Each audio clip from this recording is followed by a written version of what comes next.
As you just heard, the meeting is being recorded as a reminder. And what we'd like you to do is please put your name and organizations, any pronouns you prefer, into the chat so that we can have a log of all the participants today. And as we progress through the meeting process, if you have any comments that you want to share as part of public comment, please let us know. We'll open it for public comment later in the meeting. But if you want us to make sure that your name is in the queue for those comments, just let us know as early as possible so that we get that lined up for you. The slide right now just shows a reminder of connecting to the meeting, how to use the various toggle on and off buttons. I'm sure all of us are getting used to these technologies, but every platform is different. So this just gives you a quick guide to how to connect. If you have any challenges at any time with your audio or connectivity, you may choose to phone in. That's what I do because I have some connection issues with my kids on the Wi-Fi at home. So it helps when I phone in and make sure that I'm connected the entire time. This meeting is really a turning point for us in the TEINA process. So we've been talking to you about gathering information that feeds into how we look at what the potential is for charging to meet our statewide goals in the state and what that would look like. So we've gone through a modeling and analysis process, and we'll share that with you today, some of the results from that. We've also been able to talk to folks broader than these groups. We've had a number of listening sessions within each of the use cases that we've talked about. So that includes micromobility, biking and walking, public transportation, rural areas, and more. And so we'll share some of the results of what we heard there from those listening sessions. All that really culminates in the key of the meeting today, which is our discussion time. And we want to make sure we save a lot of time for that. And that discussion time will focus on the results, really where we go from here. So now you've heard the potential for where we need to get to, the adoption rate of EV charging stations. You'll hear about what people think are the barriers and the opportunities to getting there. And then we need to translate those into recommendations. So about a week ago, you received a draft list of recommendations. We'll have some more time to dive in those today because that'll really be the heart and the meat of the study that we come out with here. So look ahead, that next meeting we'll get into kind of that final draft report. But for right now, this is really helping us to figure out what needs to be those contents of that document.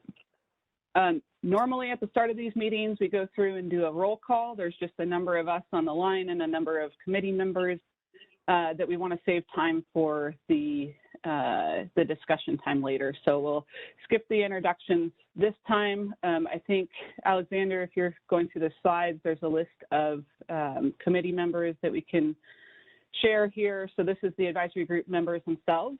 So we'd like to focus the time and comments or questions to the advisory group members themselves first and prioritize questions as we go along.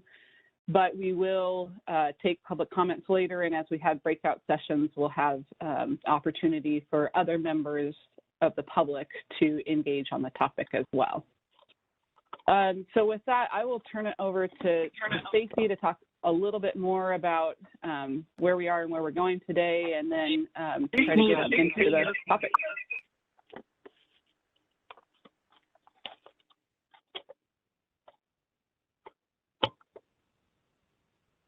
I think, Amanda, you already talked about this one. Public attendees, let us know if you, anytime, if you want to make public comment. And next slide, Alexander. So I think we're actually going to just turn it over to Shinshin at this point. Amanda, Shinshin, are you ready from RMI? Shinshin Lee? Hello, can you guys hear me okay? Yep. Okay, perfect. Good morning, everyone. I'm Shinshin Lee from RMI. Nice to see you all again.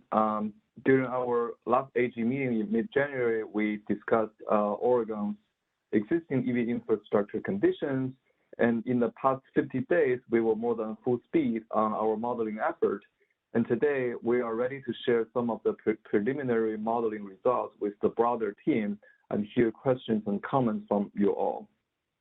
There will be two major components in the next 35 minutes.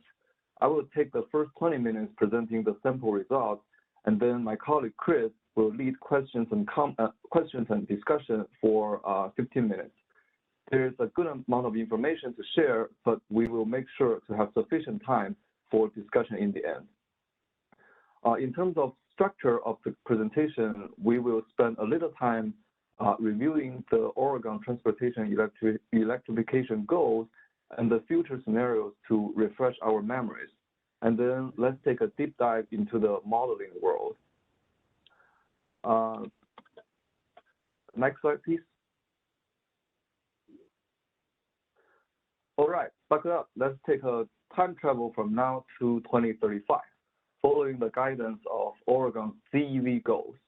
On the left, we have the terms directly copied and extracted from the bill. And in order to perform modeling, we converted the policy language into modeling language on the right, which is numbers. In the year 2030, over 1 million registered vehicles will be zero-emission vehicles, which accounts for around 25% of total number of vehicles in the state of Oregon. Between 2030 and 2035, annual DEV sales grow from 50% to 90%. This indicates that there should be 2.5 million DEVs on road by 2035 to meet the SB 1044 goal. Moving on. A little bit of recap on the 3 scenarios that we proposed last time. The base case is a business as usual case, as if the pandemic never happened. The rapid recovery case assumes that the economy is hit by COVID and then restores within a couple of years. The slow recovery case assumes that the economy will be under recession for over 5 years. And all 3 scenarios have to meet the 2035 electrification goal. A principal assumption is that the longer it takes to go back to normal, the more substantial changes there will be. And please note that the 3 scenarios are not exact future forecasts. They provide a range or a bucket of infrastructure need to address different potential COVID impacts. Next slide, please. All right, now with the sufficient background in mind, let's move on to the high-level modeling methodology. It is high-level because we have 9 use cases altogether to model, and they all have different data sources, modeling flow, and data granularity. So the actual methodology is slightly different case by case. The first step generally is to forecast total number of vehicles statewide from 2020 to 2035, including electric vehicles and internal combustion engines. And step 2 is to project zero-emission vehicle numbers or their electric VNT. And then we evaluate the charging infrastructure need to support this number of CEV adoption. And instead of conducting load analysis explicitly, we actually applied EV to charger ratios derived from NREL's model, RMI's model and research, as well as internal expert interviews for each use case. And the final step allocates the chargers into county or census tract level. Next one, please.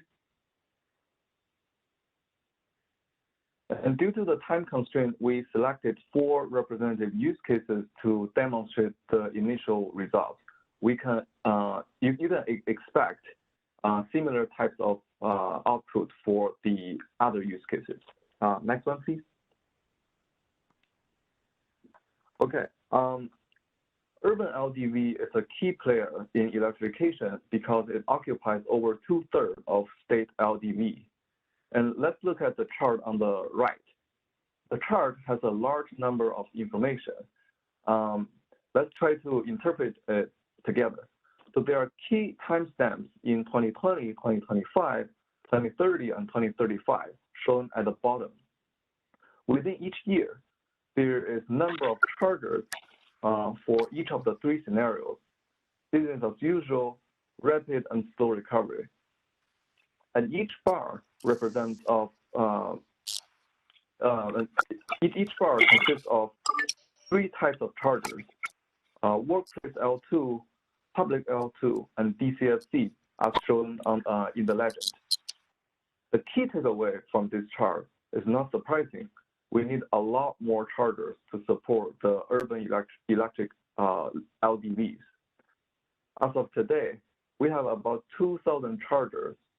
By 2035, we need somewhere between 61,000 and 84,000 chargers to power the vehicles, depending on the COVID impact. If we move our attention to the left, we see the share of different chargers is changed.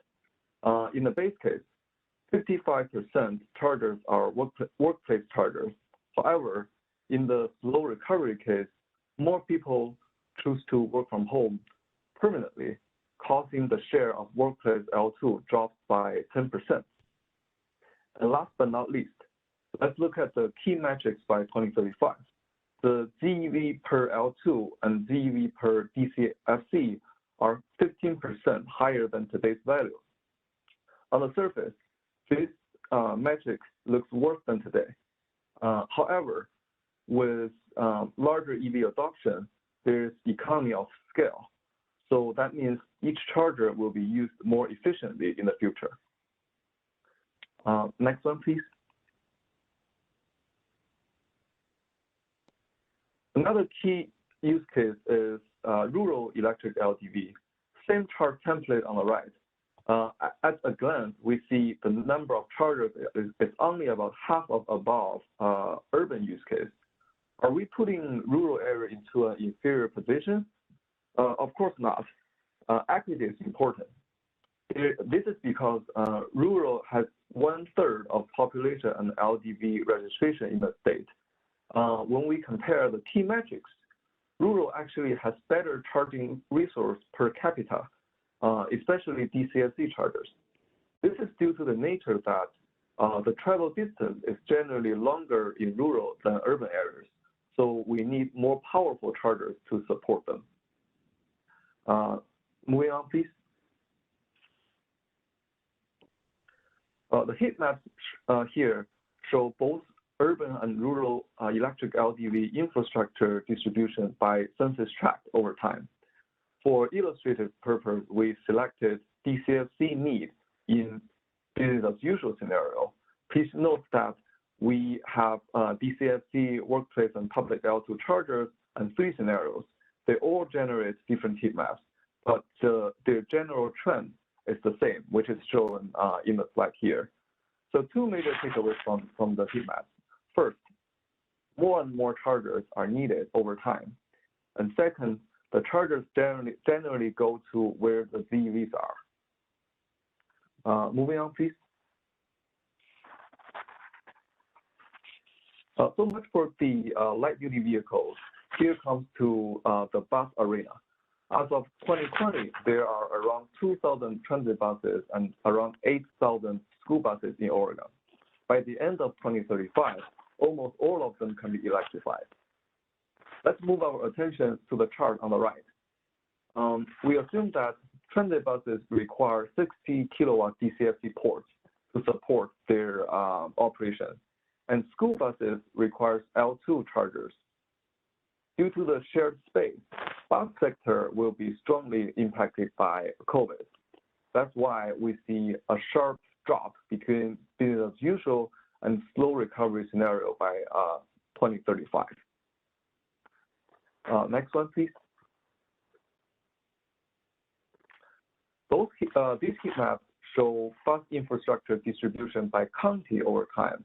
For illustrative purpose, we select bus recovery scenario to provide a sense on how the infrastructure development could proceed over time.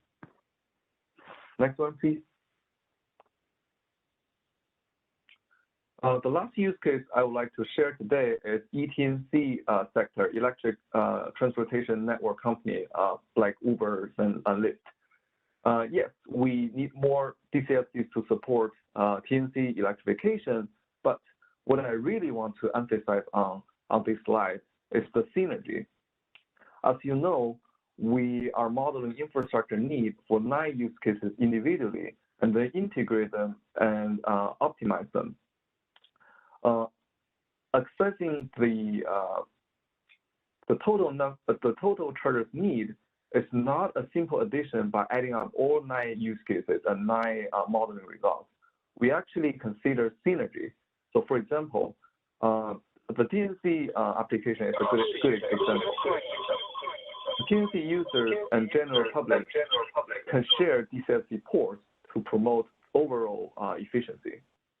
In general, what we see today is not the final number of chargers required.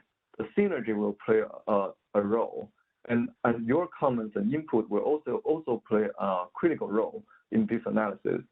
I think it's a good time to pause here, and please allow me to hand the microphone to my colleague Chris for questions and discussion. Thank you. Great, thanks very much, Shen. Can you all hear me? Yeah, great. Yep. Cool. Hopefully that gives you all a helpful snapshot of some of the modeling that we're doing. I just want to emphasize that this is just a small slice of the work that we're doing. When we're complete with the report, there'll be close to 100 heat maps and 24 modeling outputs. And so we've just showed you a small fraction of that today, and just to give you an indicative understanding of what this infrastructure needs are going to look like across these 9 use cases. Why don't we go ahead and take some questions? Who's been monitoring the chat? Let's see. There is a question in chat from John. What does RMI's analysis indicate in terms of the total number of DCFC by 2035 for all Oregon use cases combined? Shen, is that a number that you actually have at the ready? We may, on some of these technical questions on the specifics of the modeling, we may have to follow up if we don't have the numbers easily compiled right now. Yes, we will collect the questions and maybe get back to you in an email, everyone. Do you see the next question? Stacy, let me just make sure that that question is qualified. They were specifically asking about the number of DC fast chargers that were greater than 150 kilowatt. I think the interest level there is for medium and heavy duty, or the most currently the cars, the newer cars, but medium and heavy duty is definitely interested in the sector of DC fast charge that would be greater than 150 kilowatts. So I just want to make sure that that perspective is shared for that question. Okay, yeah, the medium and heavy duty use case is, we have not quite completed the modeling on that one yet. That's why we didn't present any data for that use case today. But that's where those charging levels will come in. Yeah, when that modeling is ready, we'll know the answer to that. Thanks, Chris. There's another question here for the light duty urban and rural scenarios. What percentage of residential, single family and multi-unit charging was assumed?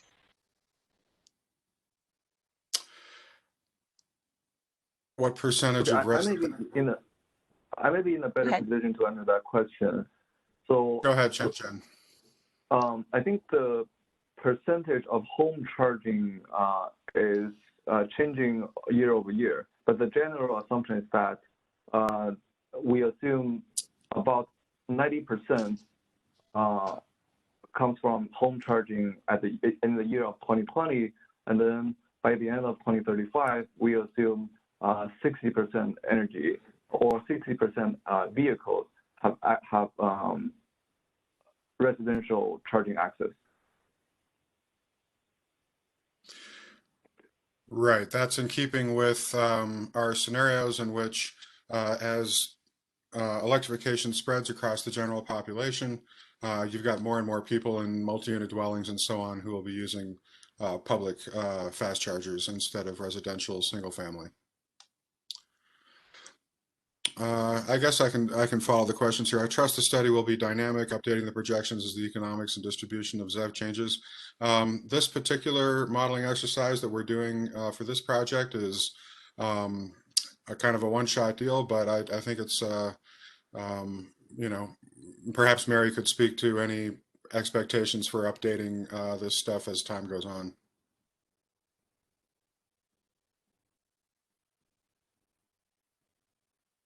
At the moment, we are focused on trying to establish, using this modeling effort to establish the scope of the need.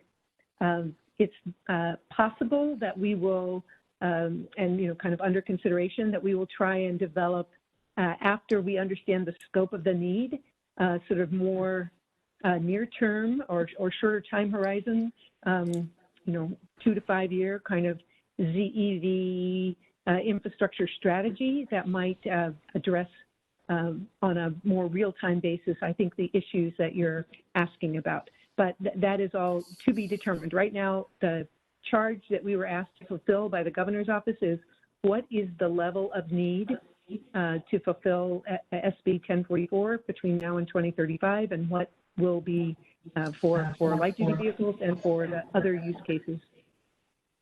Okay. The next question, will we have access to the modeling to help site stations? Our modeling is on a ratio basis, so it will not be down at the level of detail that would really be useful for anyone to actually site stations at, like a particular location. But the outputs of the model will certainly be available to the public. With the rollout of the vaccine happening more quickly than originally expected, is there a better idea of how the recovery may take shape, which would obviously impact EV adoption? So there are actually 3 scenarios that we're modeling here. There's a slow recovery of the vaccine, and there's a fast recovery, a slow recovery from the pandemic, and then a fast recovery scenario. And so I think your question here pertains to the fast recovery scenario, and that's what we deliberately tried to capture there. Next question, light vehicle users will consider 150 kilowatt as a minimum as new cars come online. Okay. Does RMI's modeling consider utility ratepayer funded make ready? If not, how would that impact EVSE deployment? Our modeling is based basically on ratios of expected charging needs per a certain number of vehicles, so it's a vehicle to charger ratio. It's not influenced in any particular way by utility ratepayer funded make ready. From Flex Charging, current LDV charging infrastructure is 90% at home. What data supports a move of home charging moving from 90 to 60% of energy? That's just based on the fact that not everyone lives in a single family home. So as you can imagine, going to a world in which everyone owns an EV and no one has an ICE vehicle anymore, which could very well be the case by 2030 or nearing that point, we'll have to have chargers other than people charging in garages and single family homes for everyone who lives in multi-unit dwellings and so on. Let's see, are mode shift and TNC factors in the model? They are, in the sense that we're modeling 9 different use cases, and we're allowing for mode shifts under the different scenarios in different ways. For example, in the slow recovery scenario, we're assuming that more people will shift to using micromobility and that vehicle ownership will tail off than we are assuming in the business as usual scenario. Likewise for TNCs, those would be more prominent in the slow recovery scenario. So yes. Besides EV owners who lack off-street charging, what other things drive the drop of home charging as a percentile from being in the 90s to being in the 40s? I think I've addressed that one. Has ODOT or consultants used vehicle telematics on charging and use behavior? Our modeling does not do that type of modeling. What quantity of charges and their levels are in the state currently? I think we'll probably have to get back to you with that answer. I don't think we have that one compiled right here. The latest roll-ups of EV production capacity indicate that EV sales will reach 50% of light-duty vehicle sales around 2025, not 2030 per SB 1044. If that happens, can model output simply be accelerated? Our model is explicitly designed to meet the requirements of SB 1044 because that was the requirement of the RFP, so the answer would be no. The temptation is planning to lowball rate of charge needed. Level 2 charging should be planned for 20 kilowatt at home and 350 kilowatt DCFC, okay. Do your ZEV scenarios take into consideration vehicles other than BEV? Let's say fuel cell electric vehicles, which are ZEVs as well. There will be a separate module to this project to model the requirements or the potential for hydrogen fuel cell vehicles, and that will be performed in the later half of this year. This particular set of modeling that we're doing today does not include that module. Are you considering inductive charging? We're not considering any particular type of charging technology at all. We're just looking for what do we think the ratio of chargers to vehicles will be irrespective of the type of charging technology. Do your modeling ratios change over time, or are they static in different time frames you modeled? Can you compare your ratios to other established ratios models nationwide? We are using ratios that are established already. The initial modeling outputs actually come from NREL's EVI Pro Lite tool, and we have talked with them about potentially extending their tools so that we could use it to do longer distance, we could do modeling farther into the future than EVI Pro Lite allows, and that we could model higher percentages of vehicles, EVs, than their model currently allows. But their model is not currently set up to do that, and that'll be a later project for us. But yes, our modeling ratios will change over time depending on how we figure out how to optimize the charging infrastructure across multiple use cases. I mean, horrible. Do you know the targeted ratio based on, how do you know the targeted ratio is an optimal ratio?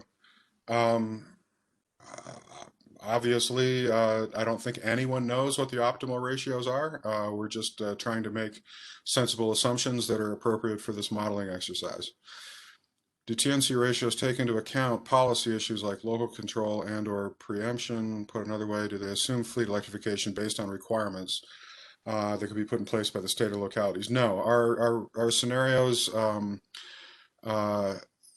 do not assume anything about future regulations or requirements, because of course those are unknowable.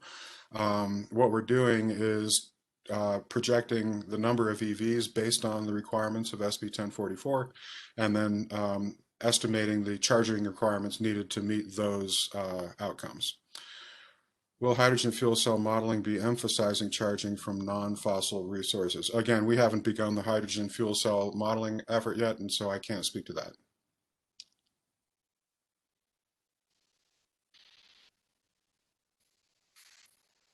Any other questions? Regarding ratios, what are the sensible assumptions for this modeling? Eric, you seem to have a lot of questions about ratios. I'm going to suggest that we follow up with you after this meeting via email, and we can share with you what our ratio assumptions are and see if we can approach it that way. Any other questions?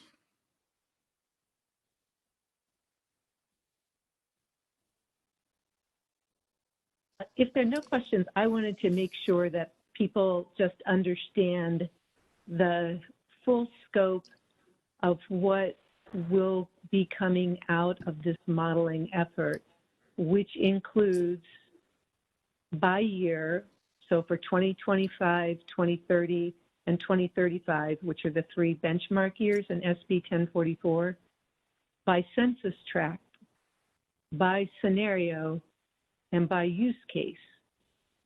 There will be charging infrastructure assumptions presented, or I'm sorry, needs presented by type of charger. And right now, just to reemphasize, Our consulting team is modeling these individually for each use case, and then we'll make an evaluation of how there could be some symmetry and some overlap and some mixed use for some of the charging. I think especially in the corridor area, in the higher, in the long-haul trucking and medium-duty vehicle compared to light-duty vehicle corridor, DC fast charging, that sort of thing. There's some real opportunities going this far into the future to optimize what could be developed and refine the need according to that.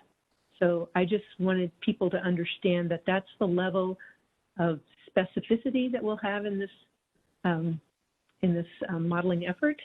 But it doesn't go down to the level of, you know, which street or which intersection or anything like that. That would have to be a separate, you know, strategic infrastructure focused work that is more near term, not going out 15 years.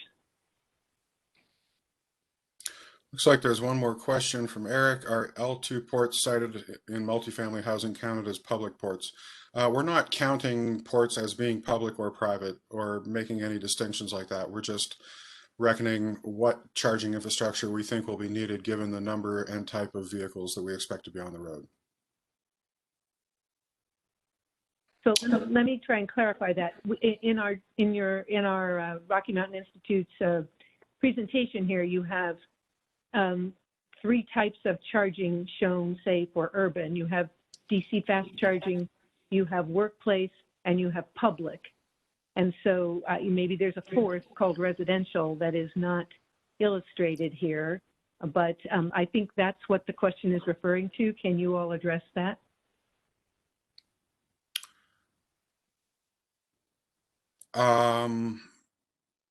Sorry, I think I was distracted by another question. Try me again there, Mary.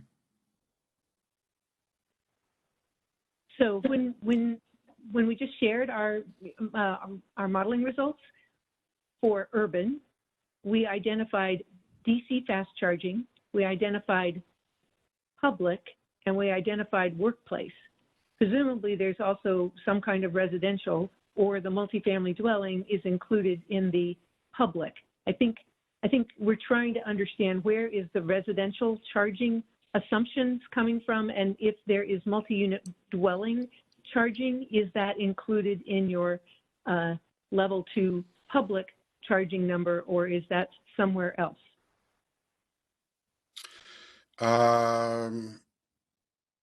Shen may have to weigh in on this. I don't believe we're modeling residential charging at all, and the multi-unit dwelling use case would be met by people using any of the three types of charging that we're modeling. So we're assuming that multi-unit dwelling residents will be using some combination of DC fast charging, public level 2, and workplace level 2.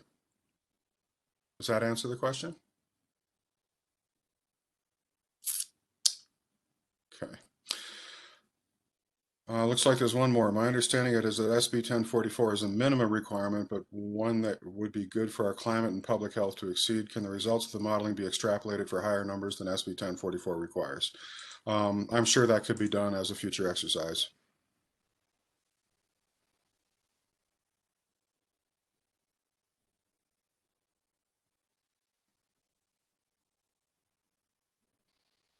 That might be it for the questions.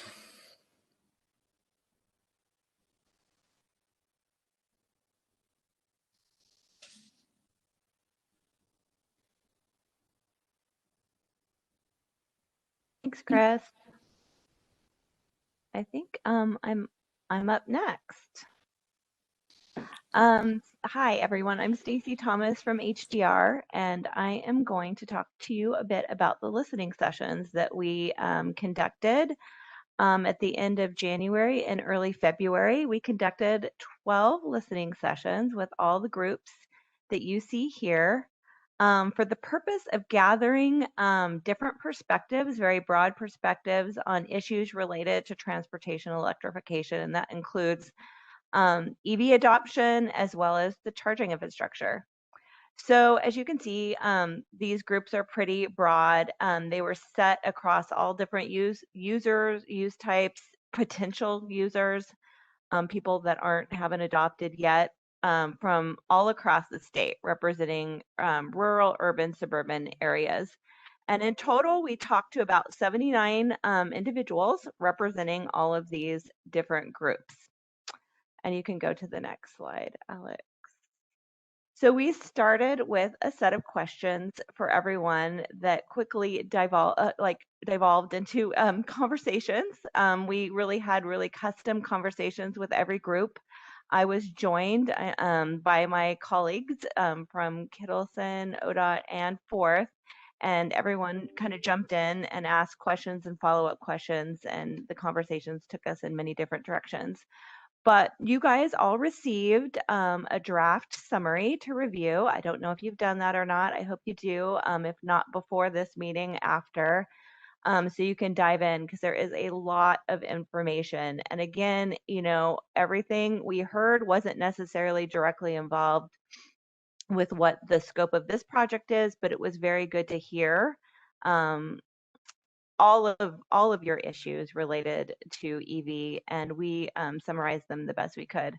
Across all of the 12 sessions, 5 key themes really emerged, and we heard these things over and over again in all of the groups. So I'm going to just go through these really quickly. The first is upfront costs.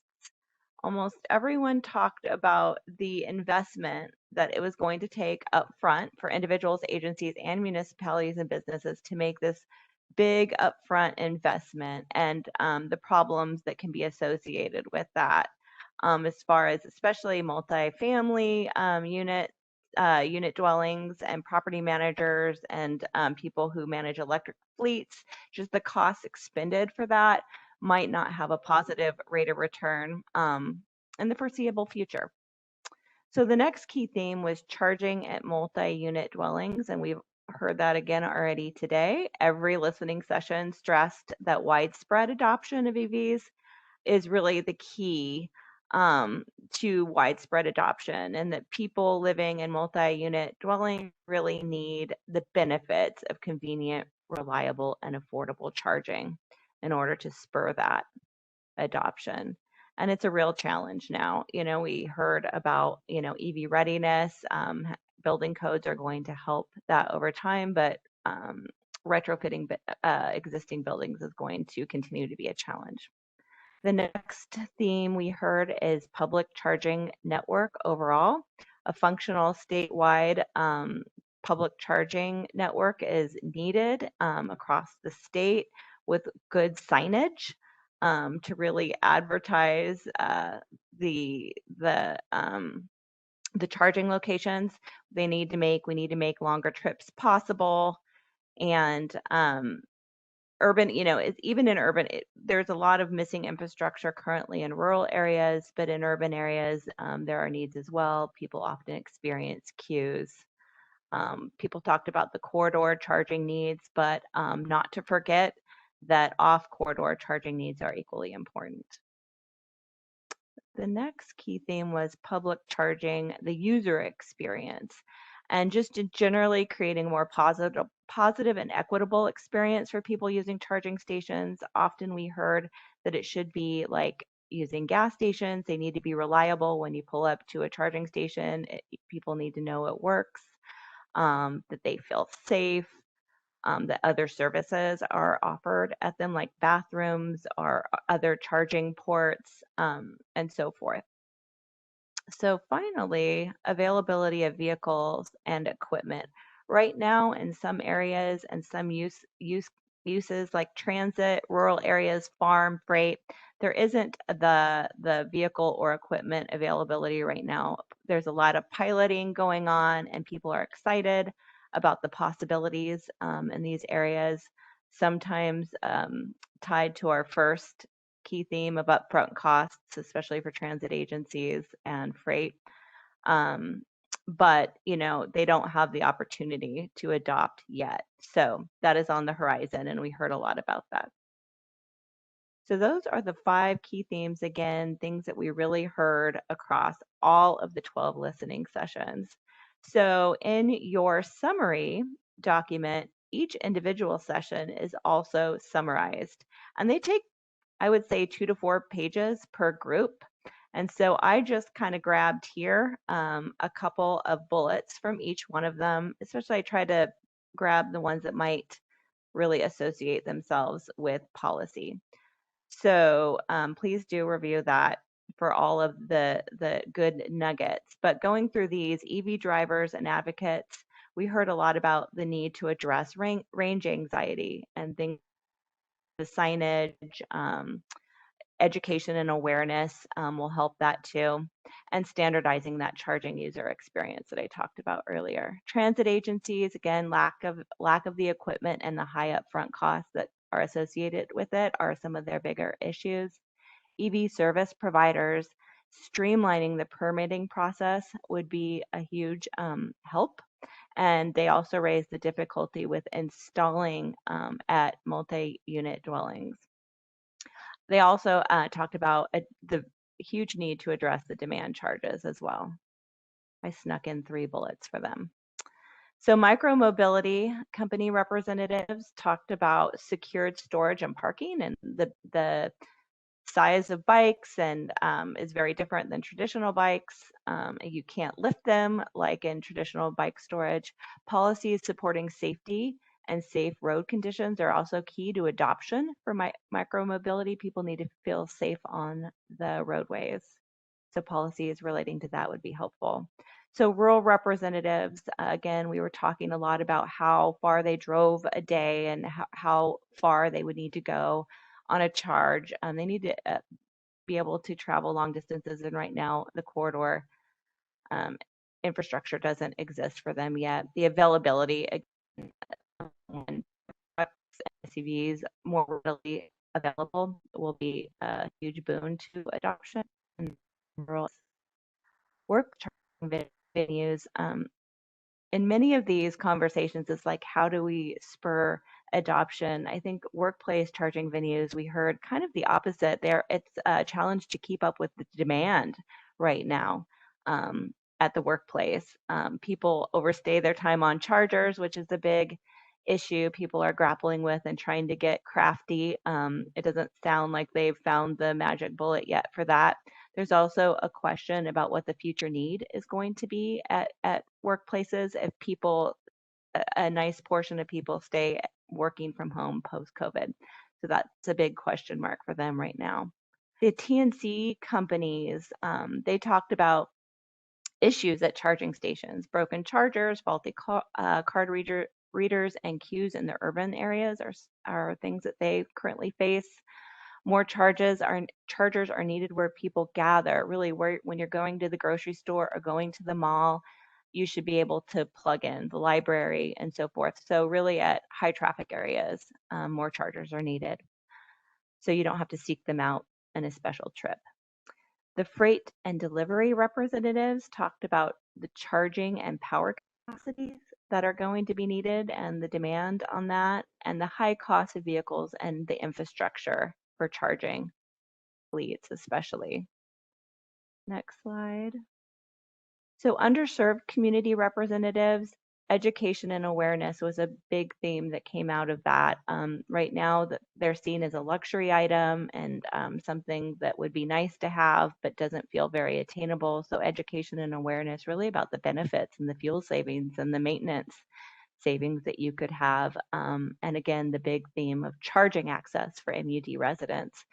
It's really going to be hard for more underserved communities to adopt if charging is not available there.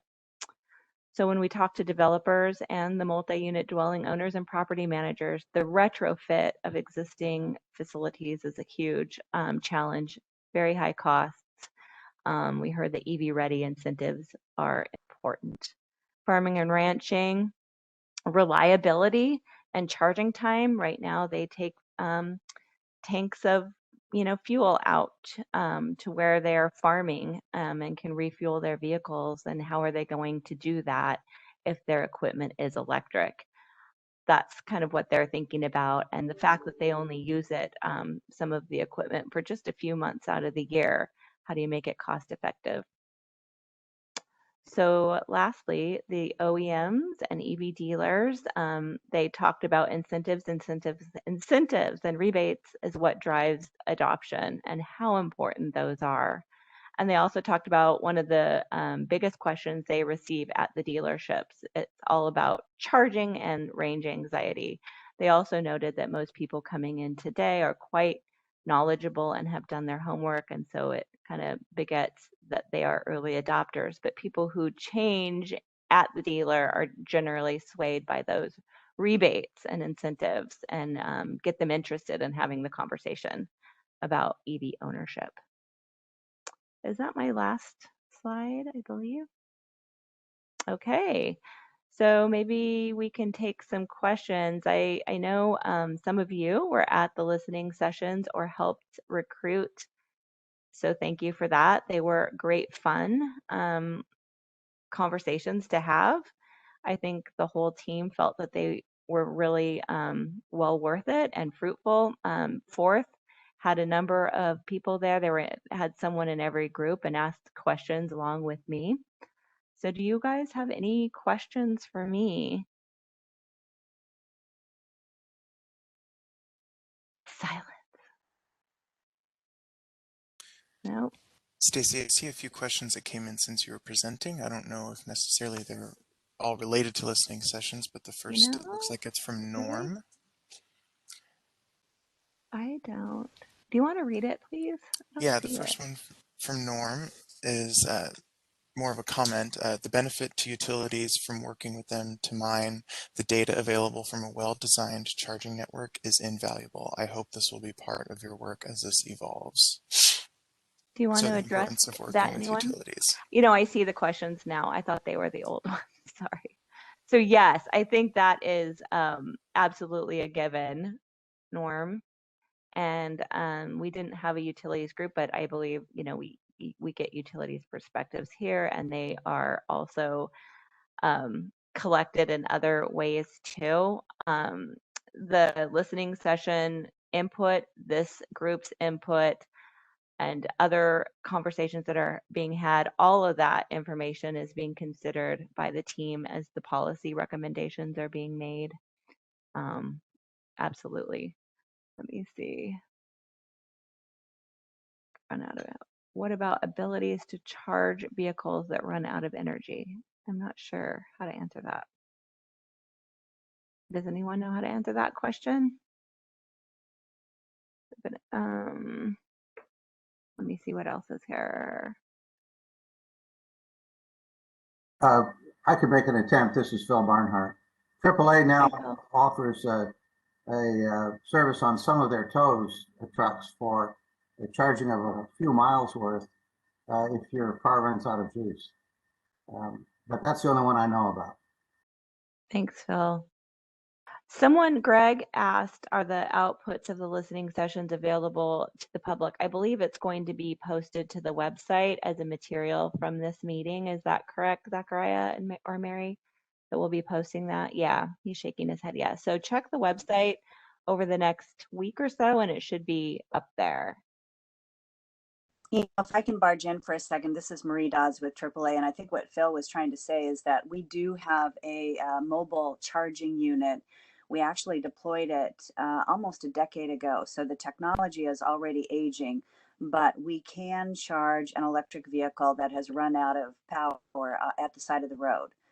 We find, however, that most EV drivers prefer a tow at this point. They'd rather get towed home or to their workplace where they can charge. But we do have that truck. We were part of a pilot program, again, early on in this process, but we are working on getting the latest technology, and also technology that will work on the different types. As we know, Tesla has its own system. And so, again, having a mobile unit that can do every EV is a bit of a challenge, but we're still investigating and testing this. That is really interesting. You know, I'm surprised that that's specific. There's the range anxiety and it's talked about like that, but no one really talked about what if you're stranded on the side of the road. Mm-hmm. I think that's nice information, Marie. Thank you. With high costs associated with retrofits, especially at multi-unit dwellings, what sort of policies can help ensure EV readiness happens when development occurs?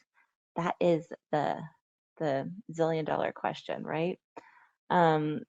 Rhett, do you have any input around that, or anyone on your team about the possible policies that can help retrofit costs? Hey everybody, Rhett Lawrence from Fourth here. Yeah, we'll be talking a little bit about that some during the policy section of the program today. But I think it is Stacy's right. It is not one that is that provides a ready answer. There are lots of different ways we're going to have to approach it, but we'll be talking about that some more later. Okay, that was a good commercial for the next segment. See, did you see the question comment from Ingrid Fish on, No. and I may have been distracted for a moment, on the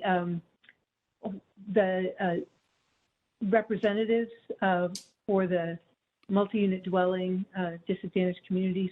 There were only 2 who were included in that. Do you see that question? Oh, I do now. That's a long one. Okay, with that, did you try to interview? Yes, we had a hard time. It is hard to get folks from this community, to provide time because they're very busy. We provided incentives to participate, and we did have 2. We offered the spot to many, but we did not have any takers. But I feel like to augment that lack of participation in the listening session, Mary and other team members, there have been some really good equity. Do you want to talk about the equity? Mention that at all? Some equity groups or meetings that that ODOT has participated in and has gathered information that way too. So we're turning over many stones and didn't rely just on the listening sessions. But the 2 representatives that we did have were great. It was, I believe, NAACP out of Lane County and Apano from Portland. So 2 different perspectives provided. But yeah, it was not ideal. I agree. The only other one I see, Stacy, is from Annabelle. It says, what are your next steps for the information gathered from the listening sessions? Like I mentioned that Rhett and his team, the project team, will be considering that information when they're developing policy recommendations. It's going to be the listening sessions, input that this group has had from the beginning, and other sources. So it's going into policy recommendation considerations, I would say, right now. And, it was immediate that they needed this information. So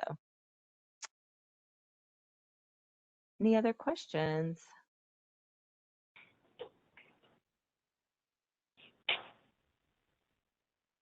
Let me just make a comment that says, we did our very best to get lots of representation, and lots of individuals were invited, lots of organizations were invited.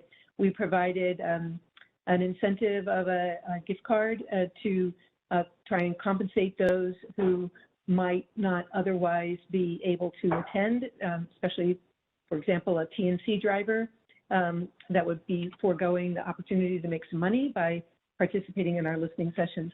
We've also, there's an effort underway with 4 state agencies under the Every Mile Counts umbrella to do specific outreach with disadvantaged communities and underserved communities to try and understand the impacts of many different policies. And some very lengthy sessions were scheduled. One of those sessions was scheduled in the same week or 2 around when our listening sessions were going on, so it may well have been a timing issue in terms of people just having to choose where they could spare the time to participate. But we have gotten feedback from those sessions as well about transportation electrification, about charging infrastructure, about the TEINA study specifically, and those that feedback is being included in both policy development and directions for modeling. But we really gathered a lot of great insights from a lot of different groups across the board, and really appreciate the level of time and enthusiasm that people brought to the discussion. So thank you for any of you who participated that are listening, and we really value your input.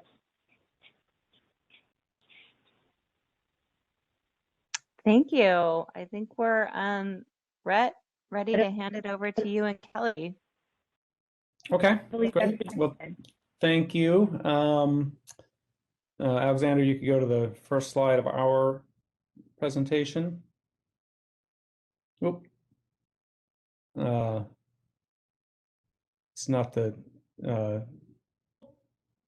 hit the next slide, please. Huh. All right, these are showing up a little bit differently from what we'd put in there, but that's okay. All right, you can go back to the top, go back 2 slides. There we go. Okay, great. Well, thanks everybody. My name is Rhett Lawrence. I'm the Pacific Northwest Policy Manager at Forth. I'm joined today by my colleague Kelly Yerrick, who's a program manager at Forth. So we're going to walk through some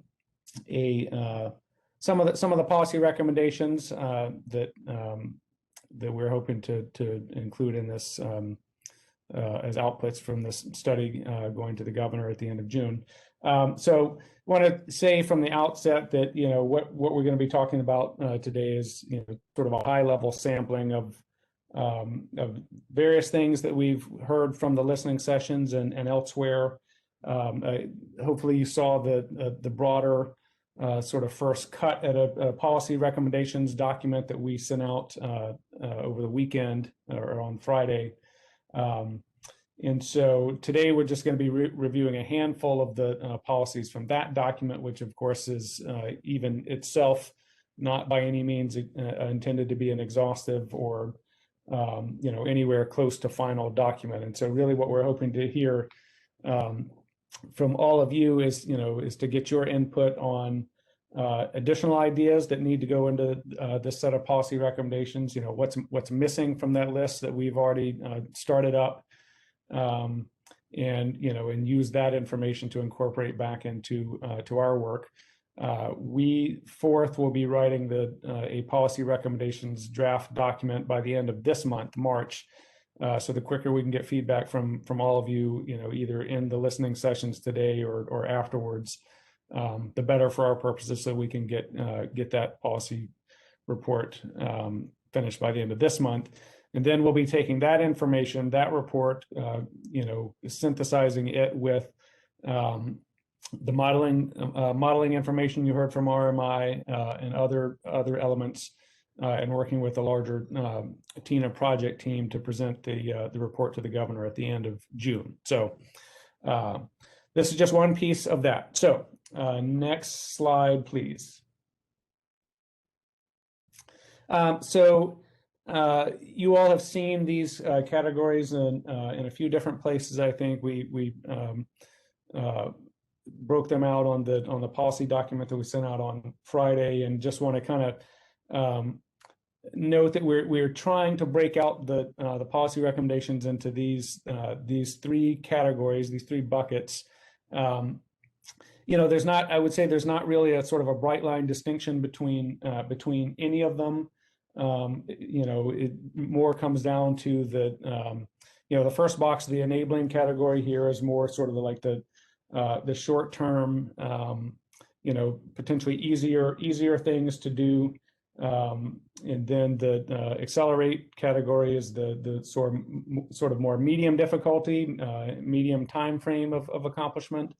And then the drive category is more the the longer time frame, more expensive, harder to do kind of categories. And so what I think we wanted to get at here was in compiling this list of policy recommendations to come up with, there are going to be a number of things that are going to cost a lot of money and take a long time to do, but we also want to provide at least some things in this first category that the governor and state agencies and many of your organizations and entities can sort of jump right into on July 1st, to get this process moving.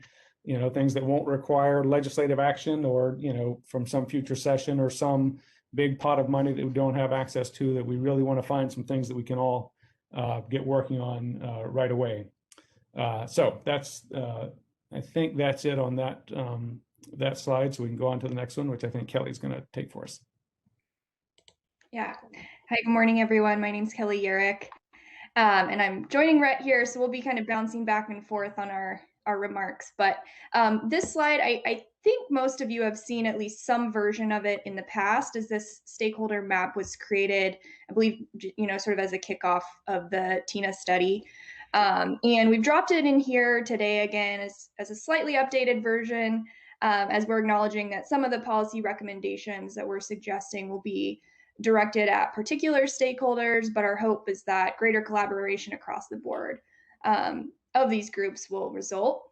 And yeah, I think just to reiterate, this isn't to say that at the end of this study, here is what ODOT will be tasked with doing.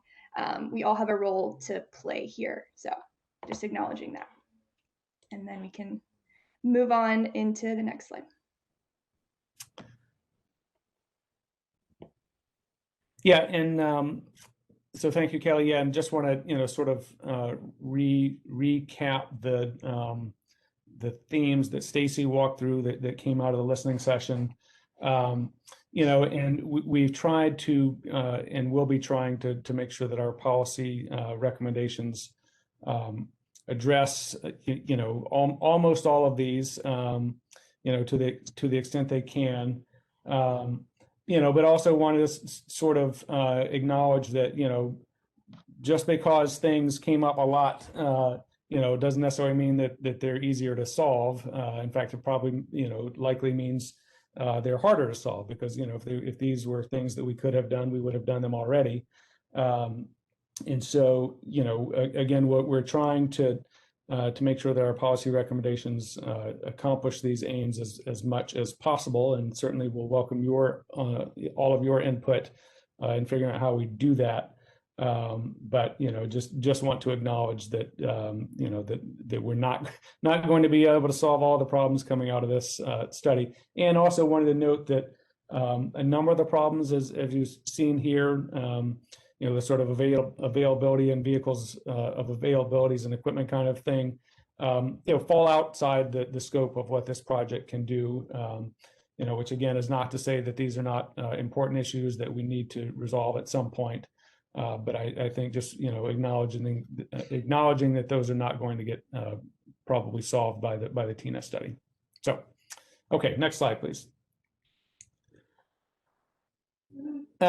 Starting with that enable category, again, want to get some policies on the table that we can get started on sooner and are not going to require a bunch of money to accomplish.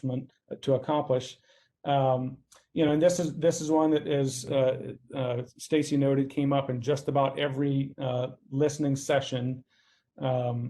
And also sort of touches on the rapid ramp up that we're going to need to get to if we're going, that came out of the modeling that you heard about earlier. If we're going to get to the rapid expansion of the network that we're going to need. So again, the notion here is that we're really going to need to come up with some standards to help create that consistent user experience. So that no matter what the service equipment you're talking about, what the charging equipment, no matter where you are in the state, that there is a consistent user experience, that so that you can trust that when you go from one place to another, you're going to be able to get your vehicle charged. And in tandem with that, some additional standards for reliability and redundancy requirements to make sure that, again, that no matter where you are in the state, you can be confident that you are going to be able to find a charger that's going to work. If you get to a given location and the charger is not working there, then you're just sort of stranded without anything you can do about it. And so we need to build in that sort of redundancy to make sure that that we are going to have that consistently reliable experience. So that's all sort of easier said than done, and need to acknowledge that any standards that we put in place would need to be sort of thoughtfully and carefully designed. But once you come up with what those standards would look like, the state, for instance, could lead on this by building those kinds of requirements and standards into its grant and incentive requirements. So if you're going to get any sort of state funding, or similar utilities could build it into their funding requirements for their work to make sure that that if you are going to qualify for those grants or incentives, that you need to meet certain consistency standards. And I think the service providers themselves could also begin working together to begin standardizing that experience, so that you can make sure that you're having the same experience from one place to another. And lastly, I want to acknowledge on this one that it really, I think this notion could really benefit from a larger sort of national approach to solving this issue. That so that each state is not having to craft its own set of standards, and if you're traveling from one state to another, as we often do, that you can expect a similar experience no matter where you go from state to state. And so working with federal folks, federal regulatory agencies, to make sure that we're also sort of standardizing that experience. So I think that is it on this slide. Next slide, please. I think this is Kelly. Yeah. So I'll take over now. So moving on to our second recommendation within the enable category, we are presenting this one as an opportunity to leverage the Clean Fuels program. So, as many of the recommendations that are presented here today, as well as in the larger packet that was shared last week, there's going to be a challenge with funding, right? And so we see the Clean Fuels program as an opportunity with revenue available and the opportunity to just guide how that revenue is spent in the years to come, as it's continuing to grow as in the next 5 to 10 years. So as one example, utilities could utilize Clean Fuels revenue derived from residential EV charging to help fund public chargers in areas without adequate access to home charging. This could mean workplace charging, which of course was identified in the modeling report out that we saw earlier, which is a much needed charging type. But then it also, could include funding for other public level 2 charging or DC fast charging. And I'll also acknowledge, I think this is an area where, we could look to address the charging gaps at multi-unit dwellings. And the goal here is really to create a more balanced distribution of available charging infrastructure while helping to avoid or lessen expensive construction or retrofits at locations that are perhaps not as suitable for EVSE. We're presenting this recommendation specifically for publicly owned utilities, as IOUs in Oregon currently have oversight from the PUC in this area. That said, there are excellent examples of how both investor-owned utilities and consumer-owned utilities have used their clean fuels funding to this end. So, we definitely think it'll be worth exploring programs that are currently in place, such as rebate or grant programs, as models for what's working. We also acknowledge that this is just one example of where the Clean Fuels program might be leveraged to help close the gaps we're seeing in infrastructure, and would certainly love to hear ideas and suggestions from this group. Okay, so next slide. So then to round out the enable recommendations set, we wanted to attempt to address one of the themes that came up a lot during listening sessions, and that is around demand charges. DC fast charging stations can have very high but short-term peak loads. And until there are a larger number of electric vehicles on the road, these demand charges make up a disproportionate share of DC fast charging costs. Particularly, this is particularly true in rural areas where EV adoption has been slower to grow.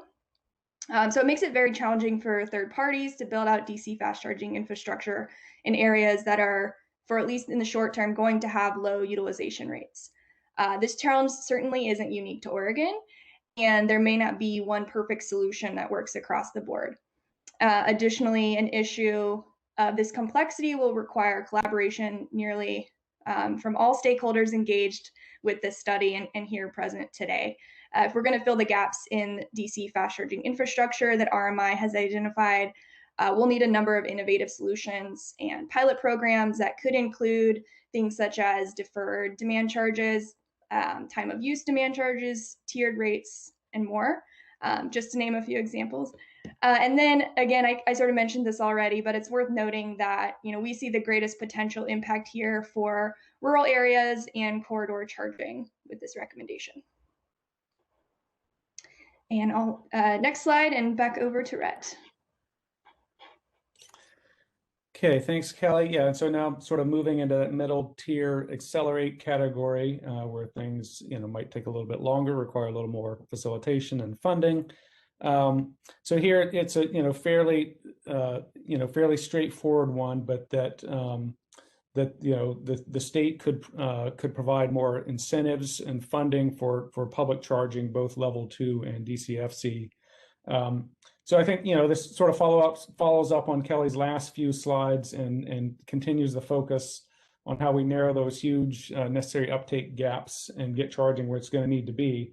So in this case, the state could provide incentives or funding opportunities, through either direct grant or low or no interest financing loans to fund public charging in areas where that investment would otherwise be fairly unlikely because of as Kelly mentioned, sort of rate structures that would discourage it, low expected utilization of the charging, or other sort of low private sector engagement in that area.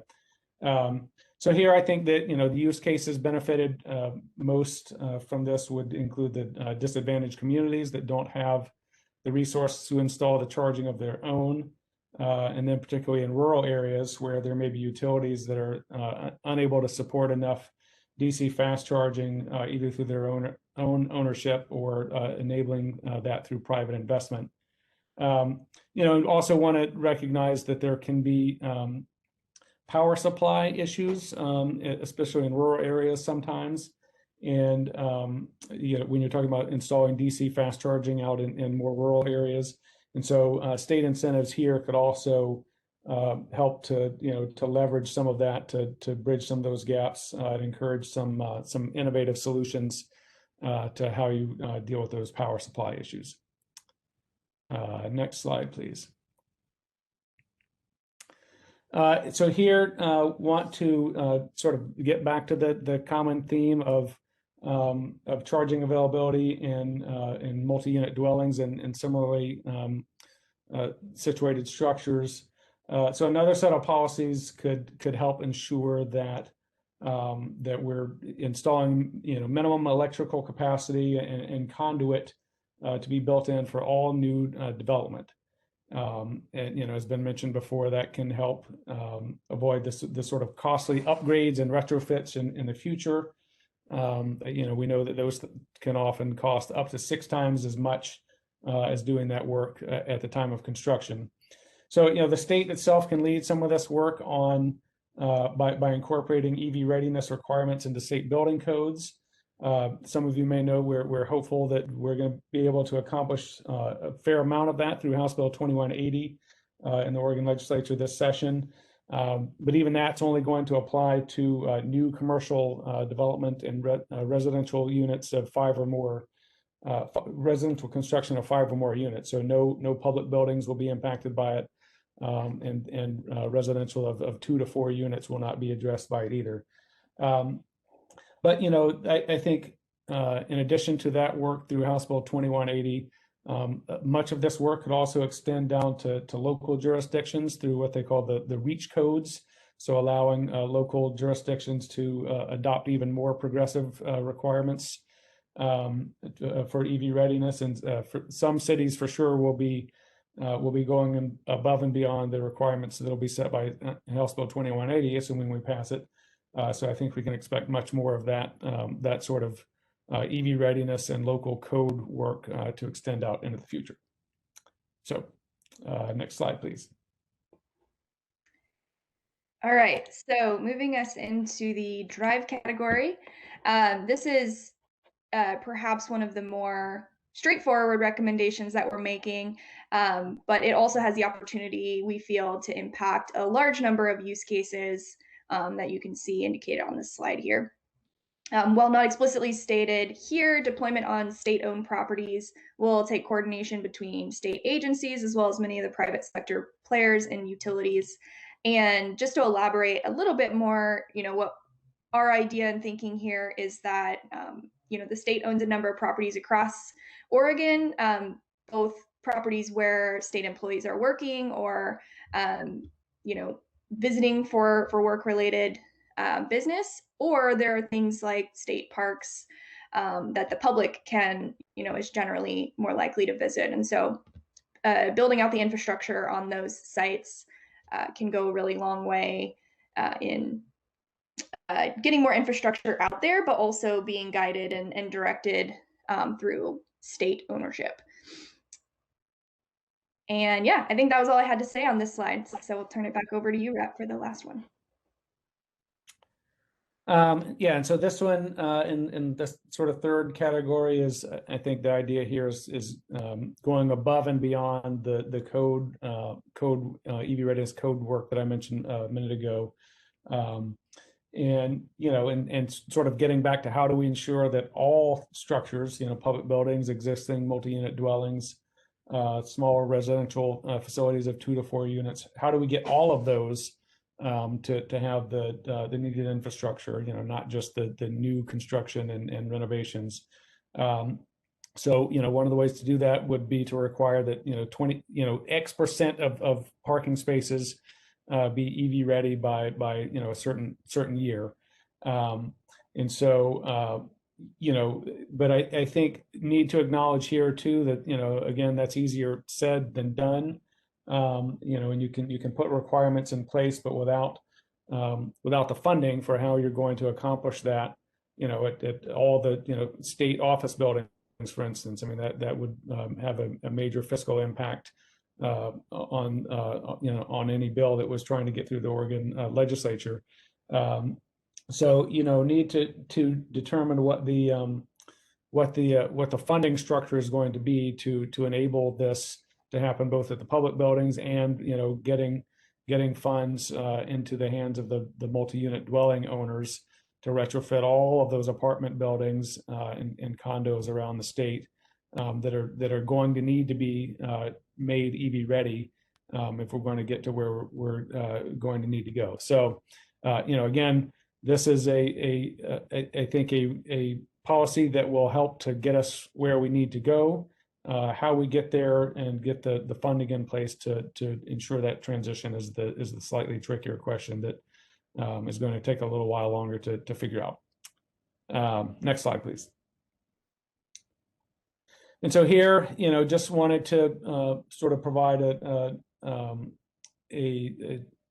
overview of the handful of policies that we walked through here today and how they address a number of the use cases that have been identified through this study. Obviously, some of these policies, address many more of the use cases than others, and then especially in this document, several of the use cases, at least in the pieces that we've discussed today, don't have a whole lot of answers for at this point. We do hope that in the larger policy recommendation document that you've seen and the larger one we're going to be drafting through the end of the month, we're to the extent we can, we're going to try to address all of the use cases, of course. Some of them I think are less, less likely to have major policy recommendations coming out of this study. Just because of the sort of the directives of the executive order that set up TEINA, working to fulfill the obligation of Senate Bill 1044. So, for instance, the micro mobility issues, I think are a little tougher nut to crack. They're important. We'll try to address those to the extent we can. But given the nature of this study and these recommendations, probably we'll have fewer of those answers than we'd like. But again, not to diminish their importance, but to note that we'll need to figure out other ways to solve those problems moving forward. So next slide, please. I think it's actually our last one. And so we may be a few minutes ahead here. Stacy and Amanda, I don't know what your thinking was in terms of whether we go ahead and jump into the breakout sessions to discuss these issues. We're only like 3 minutes ahead. So, Amanda, I think we could probably go forward unless. Yeah, I agree. I think we should go into breakout session. Okay, so we're going to be thrown into our groups again, like we have in the past. And these are the 2 questions that we'll be focusing on here. And Amanda, I think you put one in the chat earlier so people could be thinking about it. What are your reactions to the list of policy recommendations you just heard from Rhett and Kelly? What's missing from the overall list, and what is problematic? And then the second question is focusing on the different use case groups that we're going to be in. So what about your specific use case? What else should be included to address specific needs within the scope of TEINA, the TEINA study? So we'll be reminding you of these questions. And I think we're ready to go. Do you have anything to add, Amanda? I don't. I think we're ready to go. Okay, Alexander, you can send us on our way.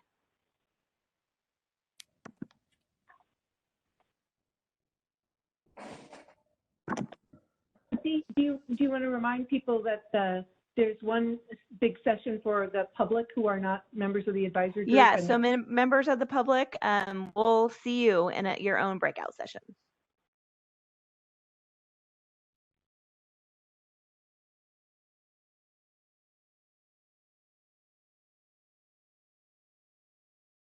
Looks like we're slowly being sent.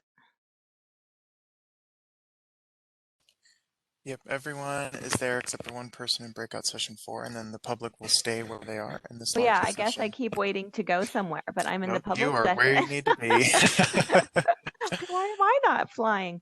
Okay, all right. Well, thank you. And everybody who's not a member of the advisory group should be here with Mary and Alexander and I to have our own discussion.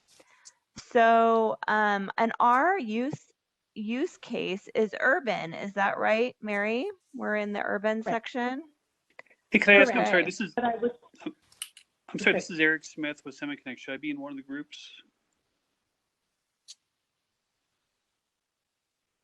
Eric, are you? Remind me. Are you with Greenlock? No, SemiConnect. You're with SemiConnect. No, you're a member of the general public. You're not part of the advisory group. So you should stay here. No, if you just stay here, then this is a breakout group on urban, and this is what you should be looking at. And so, excuse me for 1 second. I have to respond to a question from Amanda. Sounds good. Thank you.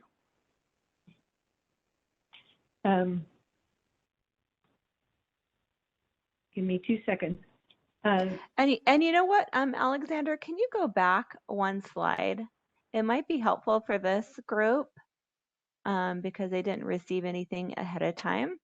The policies, the types of policies are on that the very left-hand column here.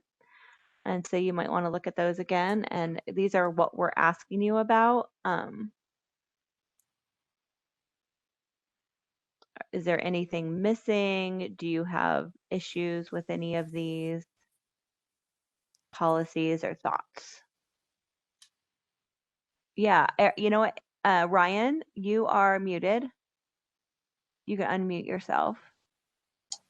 Hi, Ryan, Tillamook DUD. Should I be part of one of the groups as well? Because I'm not public at large, so to speak. I represent a public utility. So everybody is the public at large unless they are on one of the, unless you're an advisory group member or an alternate for an advisory group member. So we have a very distinguished panel of people in the public at large group. We do. You're all inside, yeah. Have How would I a lot become of great part of the insight. advisory group, though, just out of curiosity? I'm sorry? How would we become part of the advisory group, though? The advisory group was set many months ago, and through a process where we tried to identify representatives from providing geographic balance as well as industry and environmental justice advocates and climate advocates, members of the driving public, and a variety of other factors. And so that was set, but all the meetings are public. There is no information that is provided to the advisory group that is not available to the public and also on our website. And we, after our first meeting where people complained that there wasn't a breakout session for the public, we've added breakout sessions for everybody else. So this is your breakout session to participate. And what I'd like us to do now is to focus on, we have sort of two charges here. We'd like to sort of split our time into sort of general impressions of the types of policies and the impact of the policies, or the, you know, if you want to address the accelerate, the enable, accelerate, drive component. But really what we're trying to do is give people opportunities to give us feedback on the policy ideas that have been generated. And as Stacy has presented, you know, put this up on the screen, you can sort of get a shorthand view of all the policies that were just presented. And kind of what's missing, what's your general reaction, you know, what's problematic. So we'd kind of like to open it to people. And as Stacy, why don't you tell people how you would like them to work? Do you want people to just jump in, or you want people to raise their hands? Yeah, Alexander, how many people are in this room? There was quite a few. Yeah, about 40 people. Oh, geez. We're not Okay. assigned to groups. Doesn't mean they didn't step away to take a quick break, but yes. Okay. Okay, I can see it now. Why don't you guys raise your hands and I'll call on you and we can hear from you. The first hand I see is Annabelle.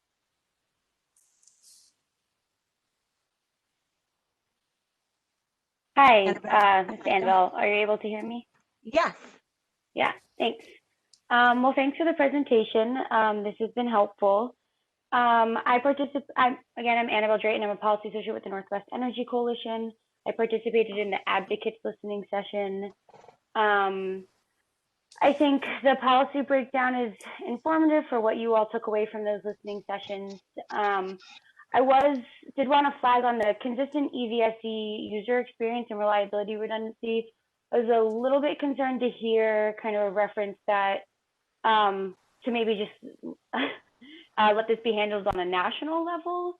I think we're seeing processes in other states to start to address this, and it would be consistent with existing practices, considering that for states to address this issue and try and collaborate with other states, but given that they already adopt their own weights and measure standards, which really regulates the sale of a commodity, it would be consistent for the state to start to address this. And so I didn't think I heard anyone mention that this should be solely addressed on a federal level in the listening session. And so I wasn't sure exactly where that recommendation came from. So I wanted to flag that. I also, Annabelle, let me just tell you, I don't think it was intended to be only at the national level. I think it was a comment that Rhett was making that said that it would be helpful to have national standards as well. But there was no intent to not have this be a state policy. Okay, thanks, Mary. The other thing I wanted to mention was I didn't see anything related to kind of managed charging, time of use applications, time of use rate applications in a lot of these components. Like I'm seeing demand charge relief at DC fast chargers, but really no reference to move things away to a type of rate structure or kind of price signal that would also ensure that we're moving in a direction that optimizes our resources and our grid. And so I think making sure that that's a lens that is overlaid into a lot of these recommendations would be really helpful. Thanks, Annabelle. Those are very helpful comments. Yeah, thank you. And the next hand I see is Bradley Christie. Go ahead and unmute yourself. Hey, thank you very much, everyone, for your time. This is really, really helpful and very informative work you all are doing. My question is surrounding the infrastructure and EV adoption incentive planning for commercial trucking and transportation firms. You know, I saw some work that's been done, obviously, on the long haul trucking perspective, but the concern would be for the short haul perspective. You know, a lot of the interests that folks like us, I'm with Cisco Corporation, we're a food service distributor. You know, a lot of our work is done in the urban environments, and it's a lot of short haul drop off delivery type work. Certainly not as much as like a UPS or FedEx, but the long haul public infrastructure charging planning is great, but for a firm like ours, the concern would be whether or not that would really serve for us and our charging infrastructure needs. So my question would be, you know, what kind of thoughts are there around incentive funding planning for on-site private commercial charging infrastructure incentives for firms such as us that with a large heavy-duty fleet, you know, the need to have the electrical charging infrastructure set up, the EVSE, all that. Obviously, just like everyone else is talking about, with a large upfront cost, it's a concern for us, but we do have a strong interest in pursuing the EV route for our future carbon emission reduction goals. So that's kind of my main question is what is the interest in possible planning around that? Bradley, thank you very much for those thoughts. Clearly freight delivery is one of the freight delivery and long haul trucking are both use cases. And what I would sort of throw it back and say, we're still developing policies. You tell us what would be the most effective policy recommendation that would help to facilitate infrastructure in the, you know, for whether it's a UPS or a FedEx or Cisco delivery. Principally, you know, it sounds like maybe a 100-mile radius kind of delivery type setup. What types of infrastructure, what types of incentives would be meaningful to you? Yeah, thank you for the question. So for us, as you mentioned, our typical route, delivery route for our major business, core business is, you know, less than 120 miles.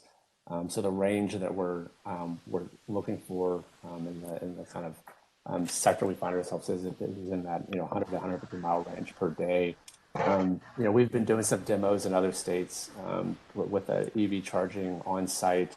You know, for us, you know, our typical daily route for a driver is about 5 a.m. to 3 or 4 in the afternoon, and they would come back, drop off the tractor trailer, hook up the tractor to a charging unit to charge throughout the evening into the night before getting back in and coming back in to route that next morning. So on site is our preference because from a logistical standpoint of having, you know, 12 to 15 deliveries in a day, to try and go have to spend however much time charging at a public stop is a challenge. We have had conversations with customers, hotels, restaurants, all kinds of businesses to gauge their interest in potentially setting up charging infrastructure on site at their locations. You just kind of sometimes get the pushback of the idea of having one of our large trucks sitting at their parking lot for hours at a time. So those would really be the only practical options for short haul operators such as us that timing is everything. You have customer demands to get the product in their doors at certain times of the day.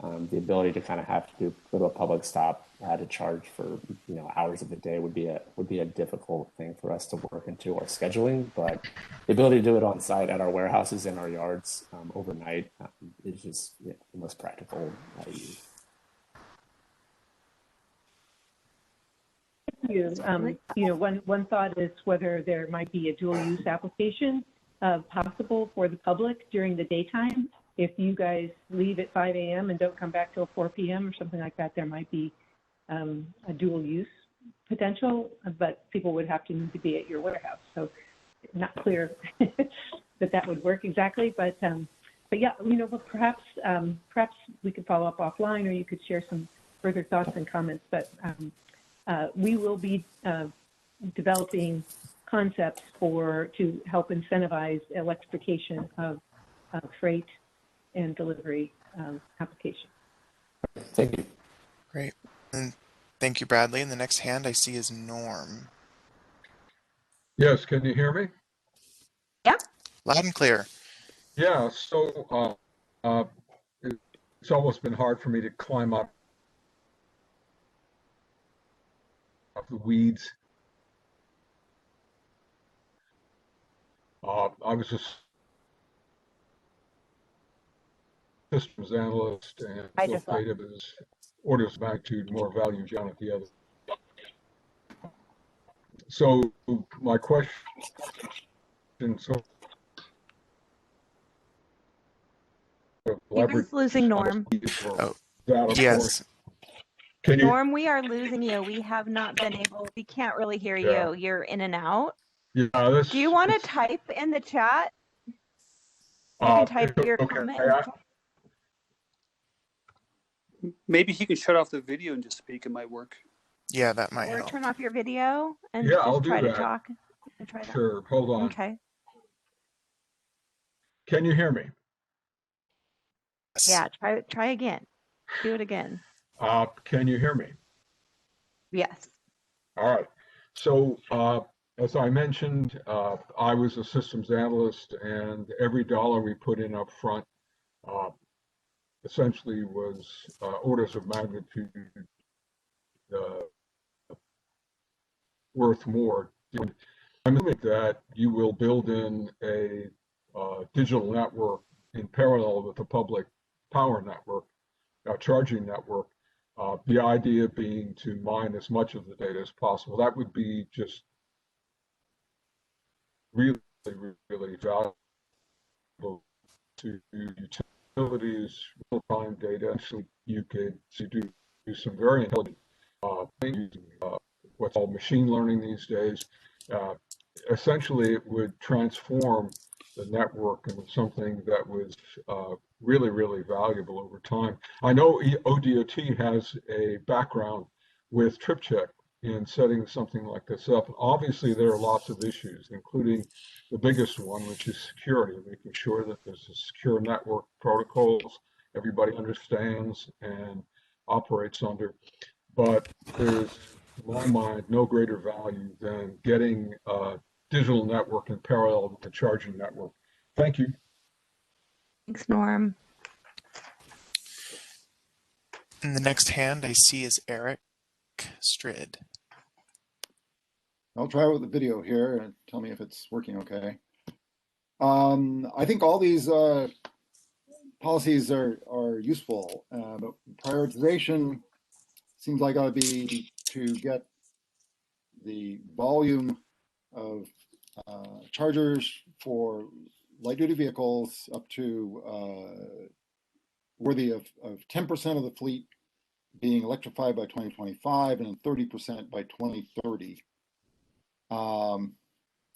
And for multi-unit dwellings, is there been any studies of whether we want strings of level 2 chargers or much fewer DC fast chargers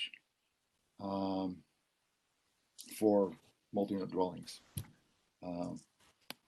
That's my input. Thanks, Eric. Mary, did you have any response to that, or do you want me to go to the next? Yeah, well, I'll just real quickly, I would just say that we are evaluating the practicality and the opportunity for DC fast charging, community DC fast charging to be in urban areas to assist for multi-unit dwelling, and a combination of level 2 public and workplace charging. I think that's a lot of the direction that the consultants are considering, but clearly, there will be retrofits and new construction that will have on-site level 2 charging too. But in terms of prioritization, I mean, we're looking at these numbers of EVs that we have to incent, going from hopefully very soon 50,000 EVs here in Oregon to 250,000 by 2025 to over 1 million by 2030, and by 2.5 million by 2035. So we have a real big hockey stick at the tail end here, but to go from where we are right now to just 250,000 in 5 years is going to be require a fair amount of policy initiative as well. So but any specifics, if you have, Eric, later on, please, we're going to offer people an opportunity to give us more feedback in writing shortly after in our next steps discussion at the end of this meeting. So welcome any additional thoughts. Thank you. Thanks. Who's up next? Next is Justin Wilson. Good morning, Justin Wilson with ChargePoint. Just a quick reaction, I think, specifically on the policy pieces. I think we just need to see more detail. Obviously, policies that could be implemented could have an impact on those trying to site charging stations. And I think we need to have a decent amount of more granular detail before we're able to react to that fully. They take investments on the part of charging hardware and software manufacturers and the site hosts who are operating those stations, and we need to understand those impacts before we can really opine on those policy recommendations anymore. So if there's more detail, I'd be happy to look at that and provide some written follow-up. But at such a high level of detail, for instance, Annabelle mentioned weights and measures. That wasn't explicitly mentioned in the policy recommendations. And so I think, need to know more precisely what you're talking about.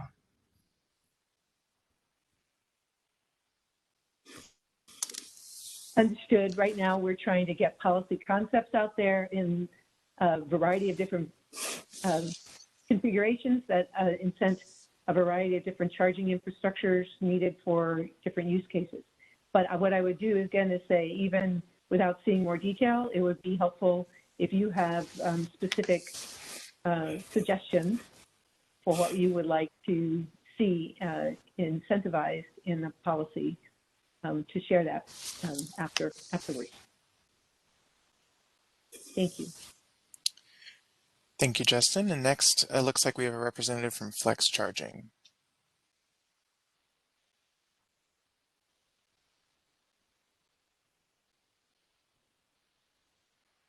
Yeah, hi, this is Ken Nichols, Portland resident, so member of the public, but also with Flex Charging, which is a vehicle telematics company. So this is kind of it's a bit of a sales pitch, but I just also wanted to share, I think this might be a good ad because we do work for governments and utilities. What it is it's an EV app, and it collects data as well as charging behavior data. It may be a good addition to your analysis. it's like, for instance, we do a lot of stuff in California just because of their work, and we can actually track where cars are charging and where cars are parked and not charging. So governments are using it to cite and locate EV charging infrastructure. I'm also in the energy and utility space, and I'd also give a plug for what Annabelle was mentioned. I think we do need to focus on managed charging, and honestly, getting rid of demand charges, or at least demand charges that are coincident with system peaks, I think would be a disservice to what we're trying to do with electric vehicle charging. I think we're trying to reduce emissions, and one of the things that flex charging does is we actually calculate the emissions with the charging that you do based on the time that you charge. I'm also a little nervous that the focus on DC fast charging, especially like where cars are parked for 6 or 8 hours, is not the right solution. You're adding a lot of extra cost onto the grid and onto the utility. So what Eric was saying, I definitely support strings of L2 charging where you can MDUs and multi-family units. Thanks for the session. This is really good. And hey, Jeanette, I see you online too from Fort. Thank you. Hey, Jeanette, are you gonna? Oh, sorry, Mary. Go ahead. Yeah, let me just comment real quickly that I know the data was presented very, very quickly, and the example of a heat map that was shown was for the DC fast charging. But if when you get a copy of the PowerPoint and you can see the slides better, the number of DC fast chargers, even in the urban use case that is projected, is much, much smaller relative to the level 2 chargers. So I think the point that you're making about level 2 charging has been embraced in this study. It's amazing. Like we're doing light duty vehicles. It's 90% at home. L1 is half of the charging that we see at home right now. So but hopefully that changes, right? We want more L2 charging in people's homes. That's where this is headed. I'd also give a policy plug for the Clean Fuel Program to provide EV credits to the drivers, not necessarily the utilities or directly or to charge stations. And that capability is there to track and validate charging data so that money can go to lower the cost of owning an electric vehicle. Got it. Thanks, everybody. Thank you. The next hand is Tim Hamlin. And we have 2 more minutes, right? Yes. Hi, yeah, I'm Tim Hamlin. I'm a representative from Daimler Trucks North America. So I kind of on 2 sides here, one on the commercial side, one on the personal side. I'm also an EV owner. We were talking about commercial before, and so incentives that we've seen working well in California, for example, are first off, some of the utility side infrastructure that can be really expensive. So running new lines, if necessary, to a charging depot, and then also the transformer, if that can be taken care of by utility or the state, just not the customer, that can be a really big benefit. Also, then on site, there's a lot of construction for a commercial depot and a lot of equipment. You have very large inverters and switch gears, and those coupled with chargers, you're easily going into the $500,000 range to get to be able to charge commercial vehicles like heavy duty trucks and buses. So any incentives to help on that side can certainly be really helpful for them too. On the personal side, also, electrical, kind of some houses, they need to upgrade their electrical panels. So that can be a benefit if helping upgrade electrical panels in personal houses. Then also driving around and from the state's perspective, or a personal perspective, it can be confusing going to public charging, and some are charged by minute or by hour, and some are charged by kilowatt hour. And so that can be confusing, and maybe from a state perspective, that could be something we'd want to standardize.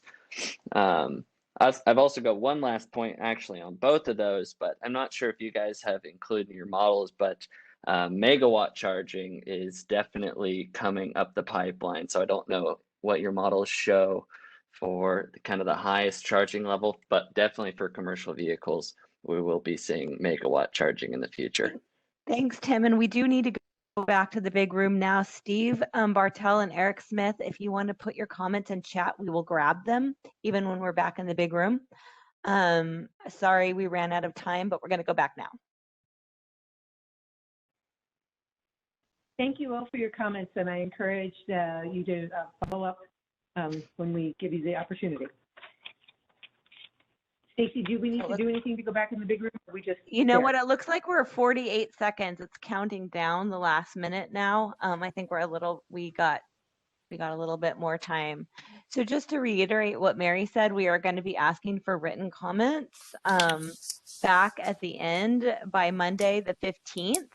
And so this was, yeah, a great teaser of what you guys are thinking.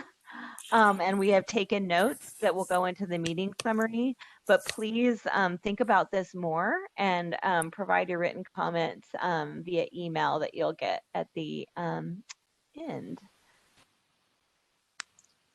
Yes, and to answer your question, Mary, you stay right where you are and they'll come back to us. And it will come. And you know what, Alexander, I'm not sure on that last slide, there's an email address. So you might want to pop in Zachariah's email address on the next step slide. Okay.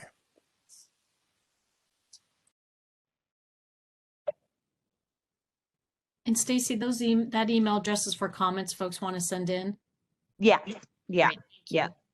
And we're asking for those by the 15th, Monday, by close business. I think we're all back. Is that right, Alexander? Looks like we are. Welcome. Okay. Hello. We can pull, well, you know what? We're going to do report outs now. And who wants to start those? Amanda, do you want to start those?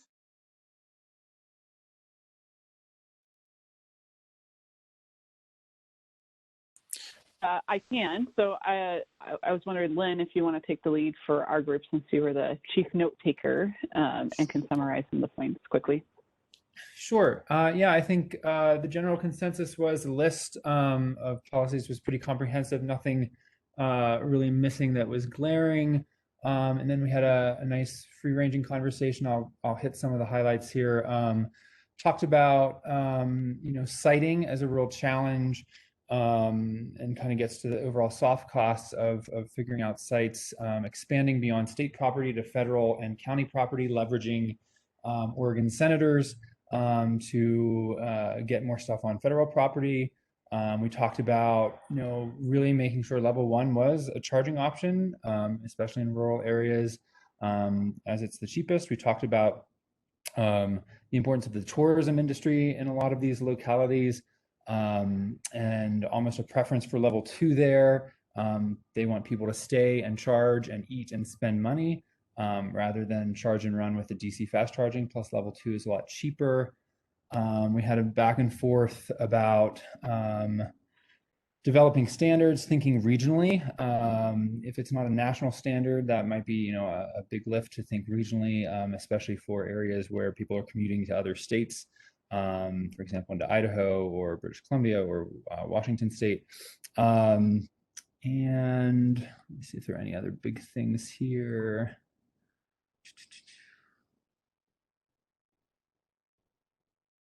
And we touched a little bit on medium heavy duty. There's general support that we need to take an all of the above approach, but recognize that the medium and heavy duty is opportunities down the road, so we should prepare for them. But light duty is here now, and then also recognizing there's a lot of support, but there are so many constraints, especially given the higher upfront costs on heavy duties, for example, school buses and transit buses. A lot of agencies and school districts either can't afford that, or in the case of school districts, might work with contractors to provide their school buses, making that a little challenging there. So, and Amanda, anything else that you remembered that stood out? We hit the main points. We want to make sure we leave time for the other folks to debrief, and if we even have a little bit of time left over, we can have a discussion among everyone. So thanks, Lynn.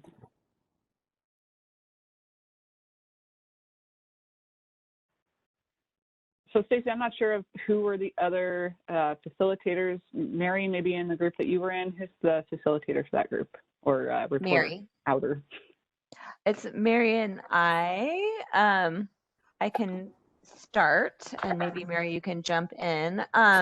There were no huge issues raised among our group. Everyone thought the policies looked good. There is a desire and an interest for more information on the policies. We explained that they're still at a concept level right now, but there's desire for more information to dig in. One of the things that were brought up about thinking about the rate structure to optimize for our resources and the grid. So policies around that.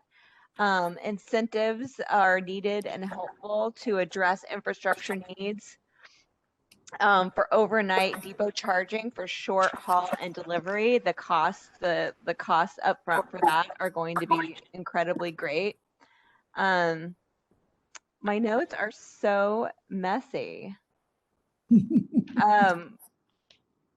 Stacey, let me jump in. So specifically, Stacey, let me jump in go for ahead. a second. So managed charging was definitely highlighted as something that we need to be able to support as a state and as we move forward. There was also interest in making sure we prioritize these to get the volumes of EVs on the road that we need. There was interest in potentially using telematics to try and get more insights into the way cars are, where cars are parked and charging, and where cars are parked and not charging, to help with siting. There was, again, interest. We had comments from both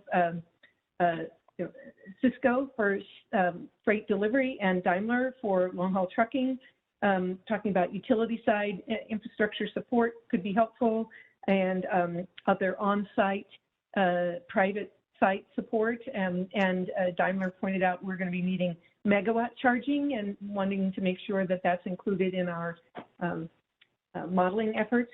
So I think those were a lot of the kind of key points, key takeaways. And then there was a discussion around thrown out there about level 2 versus DCFC for multi-unit dwellings. I don't know if you mentioned that one. And one other thing I want to just clarify. The standards and reliability in EVSE, Rhett had made a comment about that could be better addressed at the national level, but I jumped in and said, I don't think there's any lack of interest on Oregon's part in trying to address those at the state level, just noting that the national level would make sense. Mm-hmm.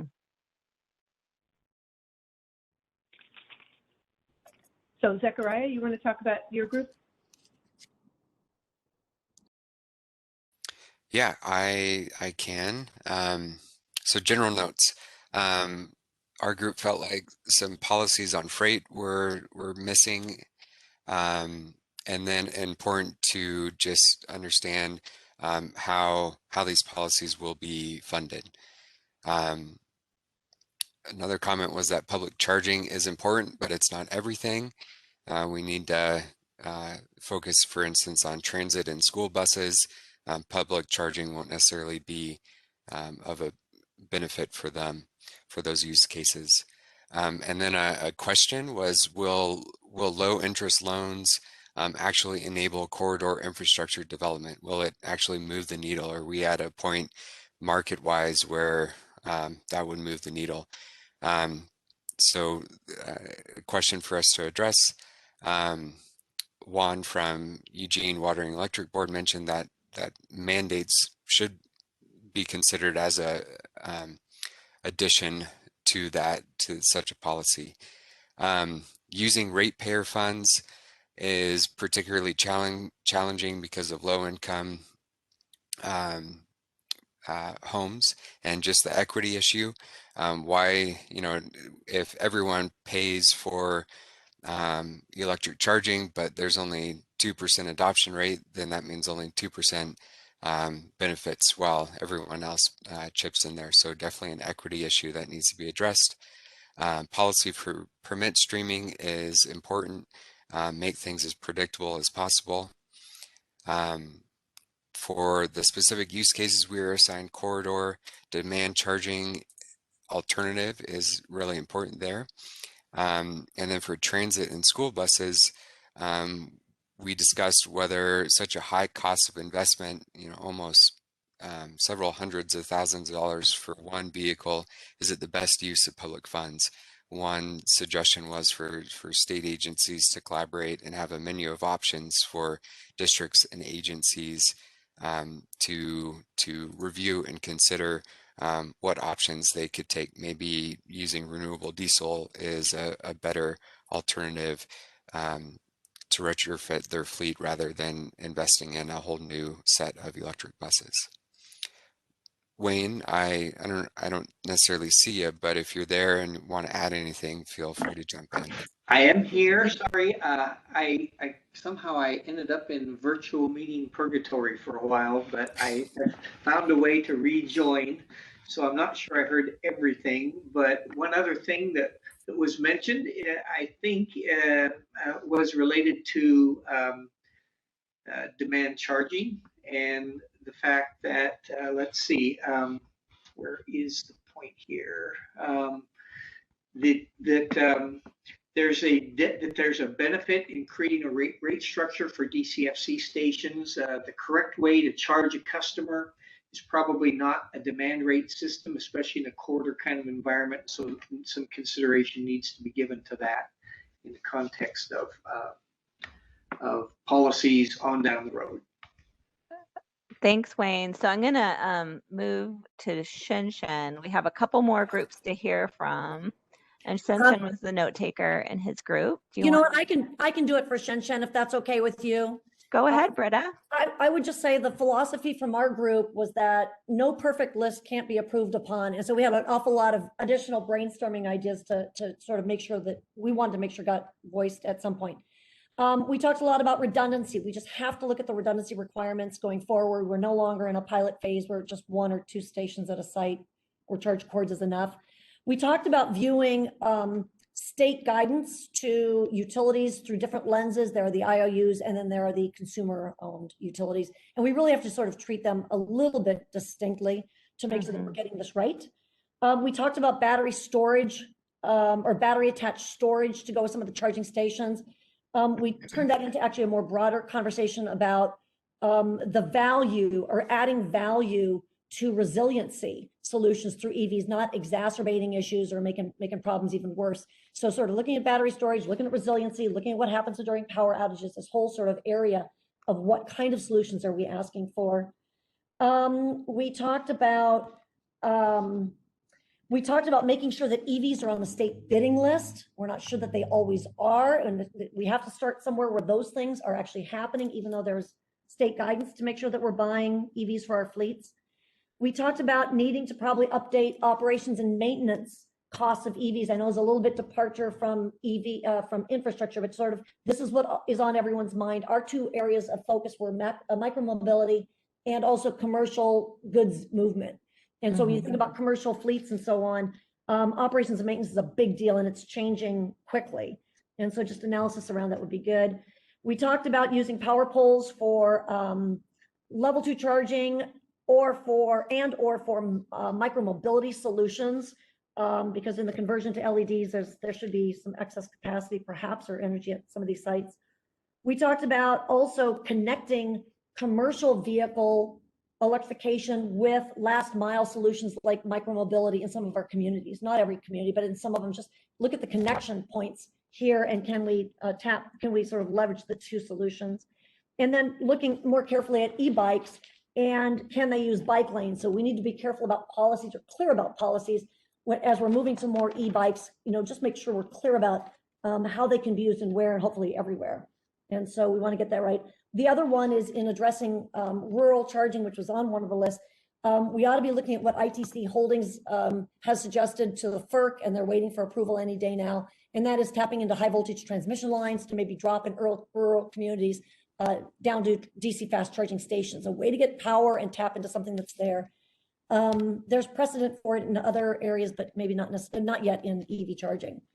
And then maybe a statewide effort to really work with utilities to develop DC fast charging hosting capacity maps, especially along critical corridors, so that third parties can understand actually what makes a good site, where is energy pretty much already available. So really integrating and orchestrating that.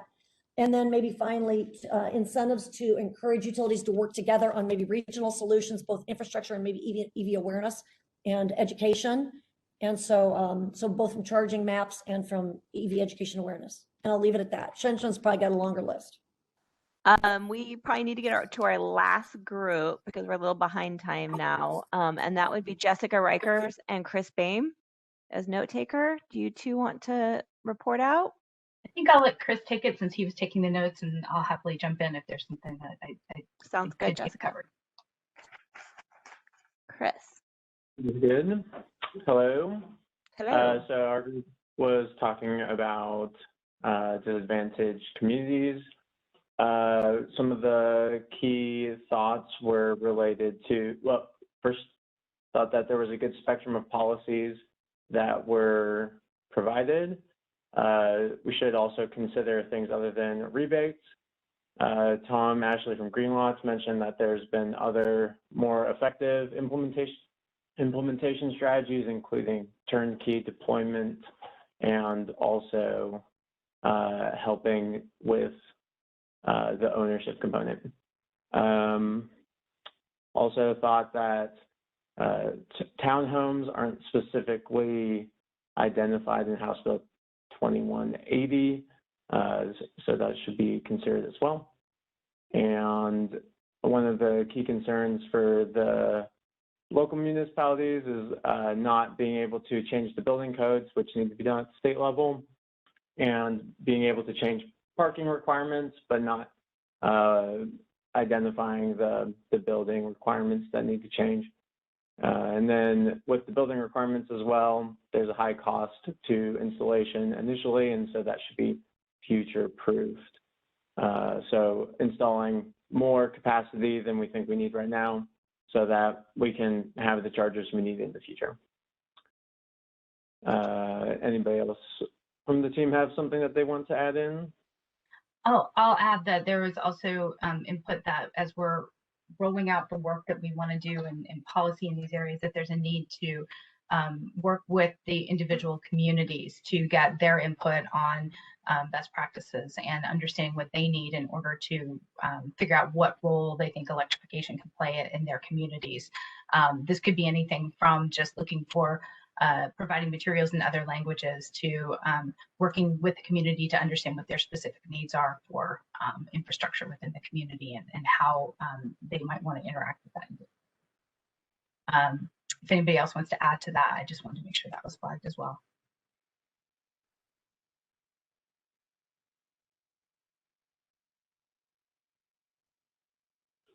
Sounds like we're good. It sounds like some really good discussions out there. I would note we sent the longer list of policy ideas out last Friday. We'd like to give you till over the weekend to look at those and provide any comments or thoughts. So just allowing you the opportunity to noodle on it a bit and send us any comments by close of business on Monday. So that is the 15th next week.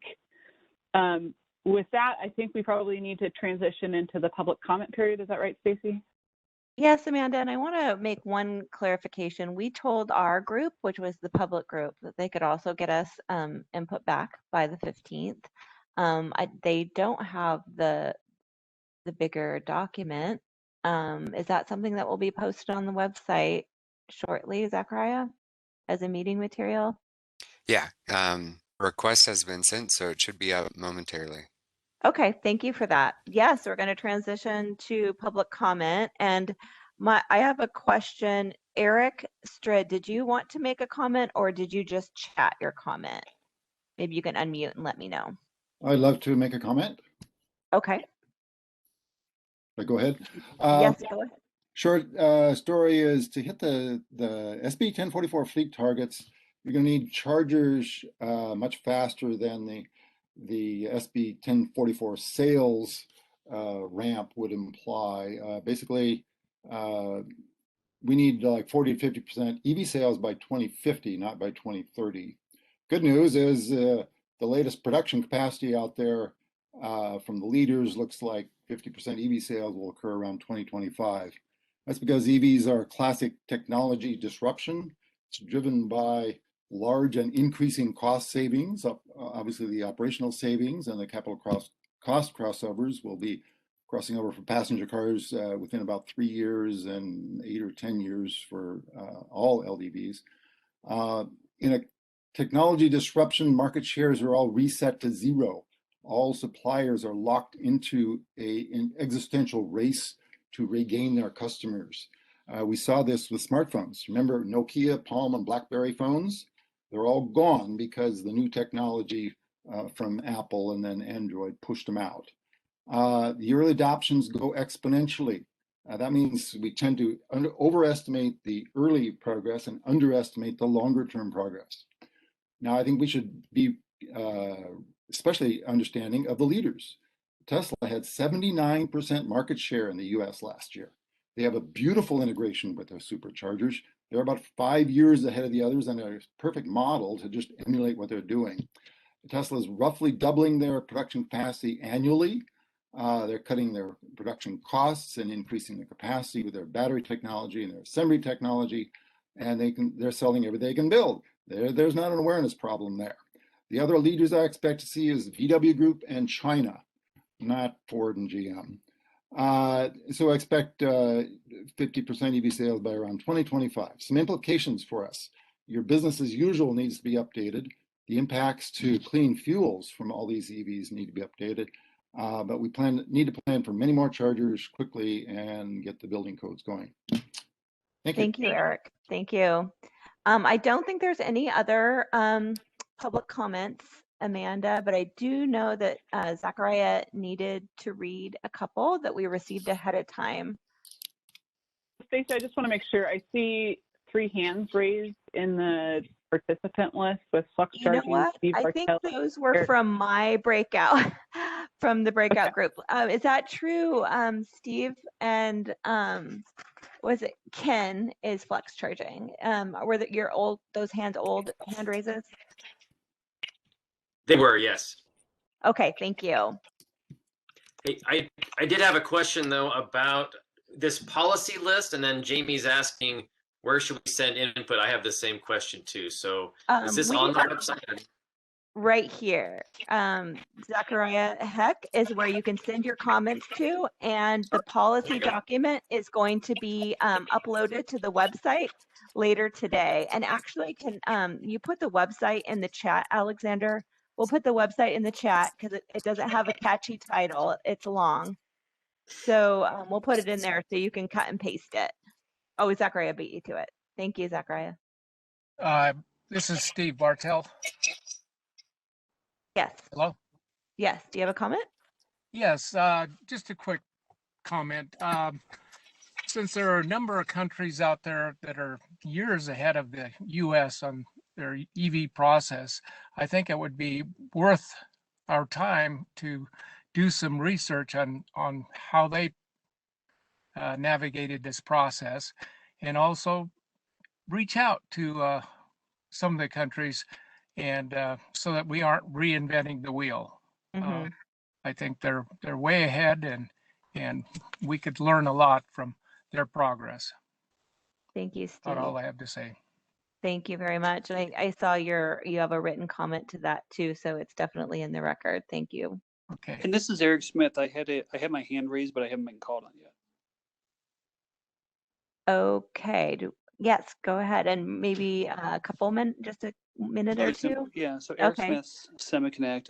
Some of the other things, I don't know if these were discussed or not, but there is a big issue of people that park their car in front of the station. There's really nothing to discourage the person from sort of being a bad apple in the whole process. We've recommended, and we, it is a little bit of a sales pitch, but we do have lighting on top of our stations to help indicate and help property management know just who's doing what they should or should not be doing. And it also helps to discourage people from just parking in front of the station for the sake of parking there, that sort of thing. Also, PlugShare, most commonly used app among all EV owners, and to have the charging stations integrate, not just to say, hey, here's our charging station, but actually offer the ability to do pay with PlugShare, see live in real time if the stations are available or not, to have a wait list as well, and also to show live and real time pricing, all that as well. We're finding that's a huge need from EV owners. And then maybe there's probably more I can talk about too, but yeah, just interoperability would be also a huge note. I don't know if that's already been mentioned or not, but we'll go from there. Thanks for your time. Thanks, Eric. And I think Zachariah, can you quickly summarize the comments you've received?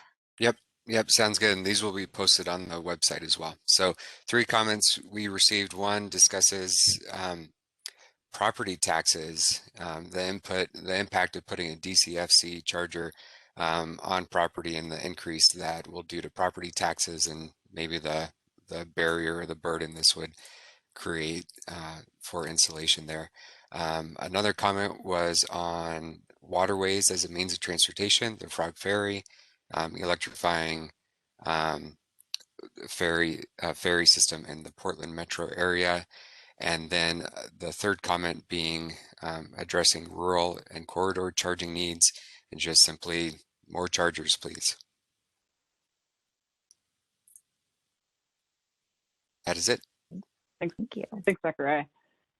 So as far as next steps for this group, just to kind of wind up the meeting here, as I mentioned, we'd love to have any additional comments that you have on the policy framework. So as you think and reflect back on what you heard today, or maybe that pops into your head later during as the weekend progresses, please contact us by Monday. And by us, we mean Zachariah. So that's the email in the chat that's shown there, and he will collect those comments, forward them to our consultant team that's working on this, and we'll be revising that. Our final advisory group meeting is on May 11th, and that meeting will have the final report from TEINA. We're targeting that date because we are owed to the governor's office that report by June. So we'll be getting that in. I think as we've mentioned a couple times, we have some follow-on studies planned as part of TEINA, one for hydrogen fuel cells, for example. We're also looking at the potential for some follow-on work for electric bikes and cargo bikes and some of the like. That's kind of a spin-off study from this. So TEINA isn't the end, it's just the beginning of where we are, and we hope to engage with you as we complete that document, but beyond as well when we really get to the hard work, which is implementing this. So I want to thank you for your time and all the folks that hung in with us today. We look forward to interacting with you on the 11th. We'll try as best as we can to get information to you soon so that you can review the comprehensive document. And we look forward to that conversation. So thank you so much for your time, participation, and great comments. Everybody have a great day. Thanks so much. Very nicely done. Bye. Thank you. Thanks all. Thanks, everyone. Thank you. Bye. Thanks.